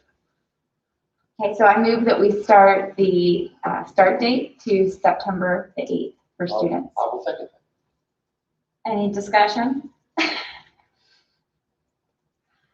All in favor? Aye. All opposed? Did you say aye? I did. Thank you. I'm sorry, did you oppose? No. He said aye. Okay, thank you. Okay. I don't know, is there I don't know. Stand up for yourselves. Congratulations, everybody. Final comments, we can go, or you want to just adjourn? No, let's do final comments, but this is a pretty big deal for us. So, Mr. Shooty.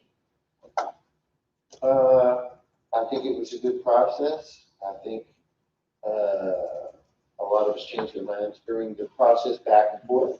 And like I said, I'll support the board just because I happen to be in a vote. So let's go forward. And I think if we're going to go this way, that's the reason why, to me, it's 100% supportable to push back another week, because it is more complicated. There are many more moving parts this way. So I think if you go this way, you gotta give the staff a little bit more time to get back.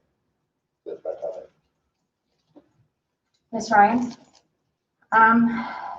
This was obviously agonizing, and I was firmly planted on the other side of this before tonight's presentation from Dr. Green.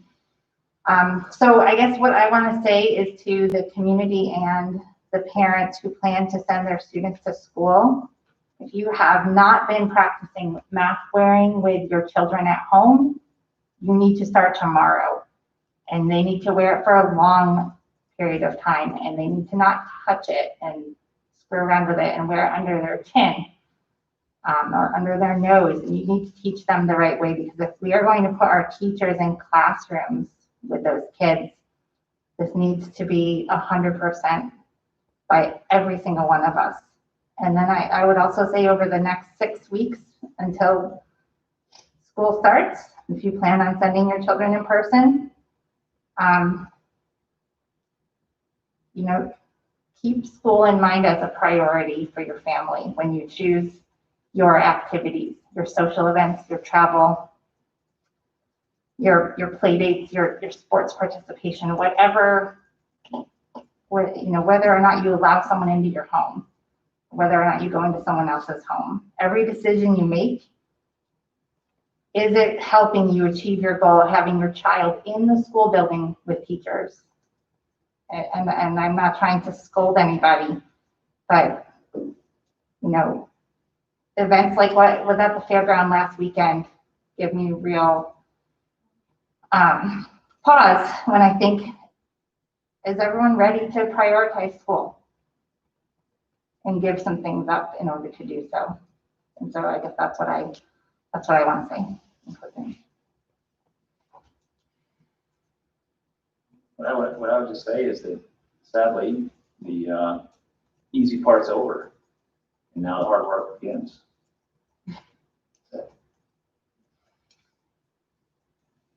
Well, first of all, I'm really thankful to be a part of this board. This is an incredibly difficult decision that we've all had to make. And the fact that we have all gotten along and also changed our minds back and forth, and sat through countless meetings together, and I still like all of you, is a positive.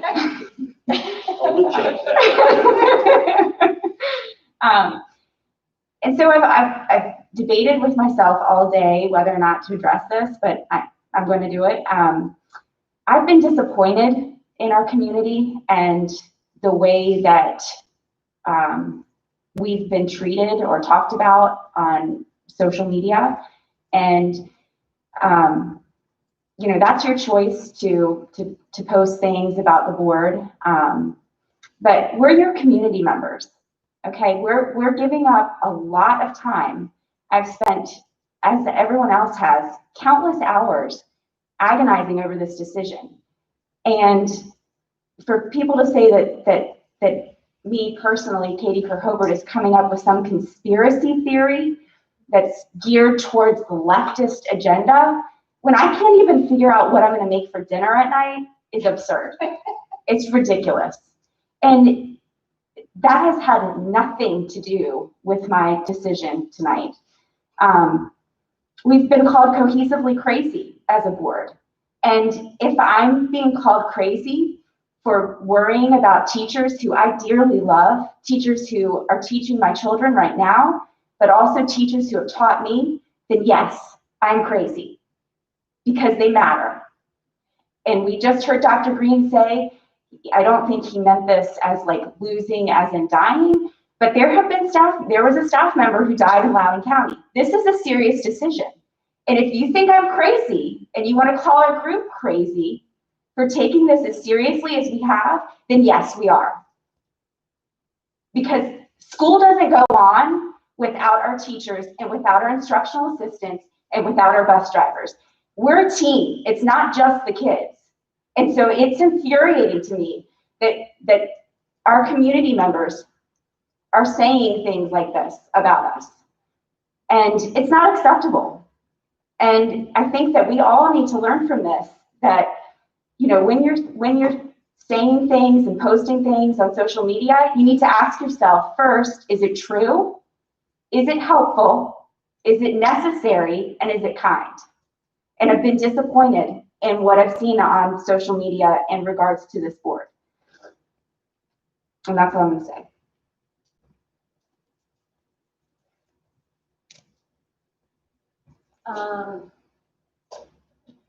I want to first thank the board and Dr. Bishop for all their efforts these past couple of weeks. We've had sleepless nights, talked to community members, read emails, researched and combed through data and more data.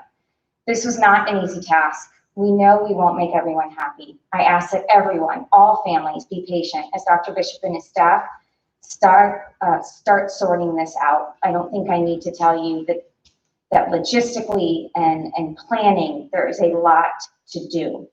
So please be patient. And as I've said many times, this is a community burden, but one I strongly believe we can get through together. Let me be very clear. We all want our kids in school. We understand that school is where our kids will learn and excel. But in order to do that, I'm telling you, I'm going to make shirts. We all have to show up in order to keep our teachers and students safe and healthy. If you want to see Clarke kids in school, take the proper precautions, wash your hands, sneeze and cough in your elbow, wear a mask. I understand people don't think it's necessary. I understand people believe kids are not susceptible, but there are people in this community who feel strongly otherwise and they want their kids back in school. So show up. Show up for the families who can't afford the medical bills if their children get sick. Show up for the kids who might not get as much attention at home and crave in-person time with their teacher and peers. Show up for the parents who have to work and will still struggle to find childcare. Show up for our teachers who we are relying on to educate our kids. Show up for our vulnerable learners. In fact, show up for all our learners. We all want our kids to go to school. I saw this county show up for a child who was diagnosed with cancer earlier this year. Everyone came together for him. He was surprised with the car parade, law enforcement, fire trucks, police cars, cars with signs and balloons from strangers, everyone honking. For homecoming, local businesses decorate their storefronts with blue and orange. Everyone comes out to celebrate and support our students. I have seen this county show up for so many things and for so many people. The great, happy stuff, the tragic and heartbreaking stuff. If you show up for all these things, if you can show up for your community, you can show up for Clarke County students and school employees during these unprecedented times. Again, I know not everyone will be happy, but I ask of all of you to show up regardless of our decision. I ask that Clarke show up for our students and employees just as we have done in the past. Dr. Green spoke tonight and mentioned it would be irresponsible not to wear a mask. He stated, refusing to wear a mask does not make a political statement, it just makes you selfish. The last time I checked, when Clarke families needed support, the Clarke County community showed up. Our Clarke students need to be back in school, so please work with and support us, the school division, to get our kids back to school. I've reached out to the Board of Supervisors and will reach out to the mayor and town council so that we can collaborate as governing bodies to ensure we keep all our Clarke citizens safe and healthy. There is no doubt in my mind that we can get through this together. I meant for Dr. Bishop to speak before me, so I'm sorry about that. Oh, that's okay. Go ahead with your I don't normally take any time at the end of the meeting to say anything, but this has certainly been lots of difficult conversations. You guys have asked me far more questions than I've been asked, or that have been asked of other superintendents that I've watched these other board meetings. And I can appreciate that because you want to do what's right. You want to make the right decision, and I can appreciate that as both your superintendent as well as a parent. When I started thinking about today and tonight, 55.7% of my life has been in public education as a teacher or administrator, and I'm passionate about it. Kids need to be in school. I'm also passionate about our staff. And some of my comments early on in this process were, it was the truth, but it was taken much differently than I intended it to be taken. So people that I've had very good relationships with in the past who took exception to some of the comments I made, and that's okay. But I want what's best for our staff as well. And I've said from the first day that I became an administrator that I wouldn't forget what it was like to be a teacher. And the most important resource in any classroom has always been and continues to be a teacher. Regardless of the Chromebooks or the smart boards or the smart panels or whatever we have hanging on the wall or textbooks or other resources, our teachers matter, and we're going to work with people to make sure that they can do their jobs effectively and safely, we'll make this work. Thank you for trusting us to do this. It's not going to be easy. Like I said earlier, the easy choice for me and my staff is 100% virtual. But I feel strongly enough about kids being in school that I appreciate the opportunity and the trust that you've placed in me and our team to make this happen and to do it well. Like every other year, there will be some hiccups, but we'll iron those out very, very quickly and make sure that, again, that we can make sure that people are safe and that we provide a good, valuable, productive school day for our students and for our staff members. So that's all I'm going to say. It was off the cuff and not a prepared statement, but we'll start working tomorrow morning. Any other final comments? Chip, you ready to go? Sure. I'll adjourn. Thanks, everybody.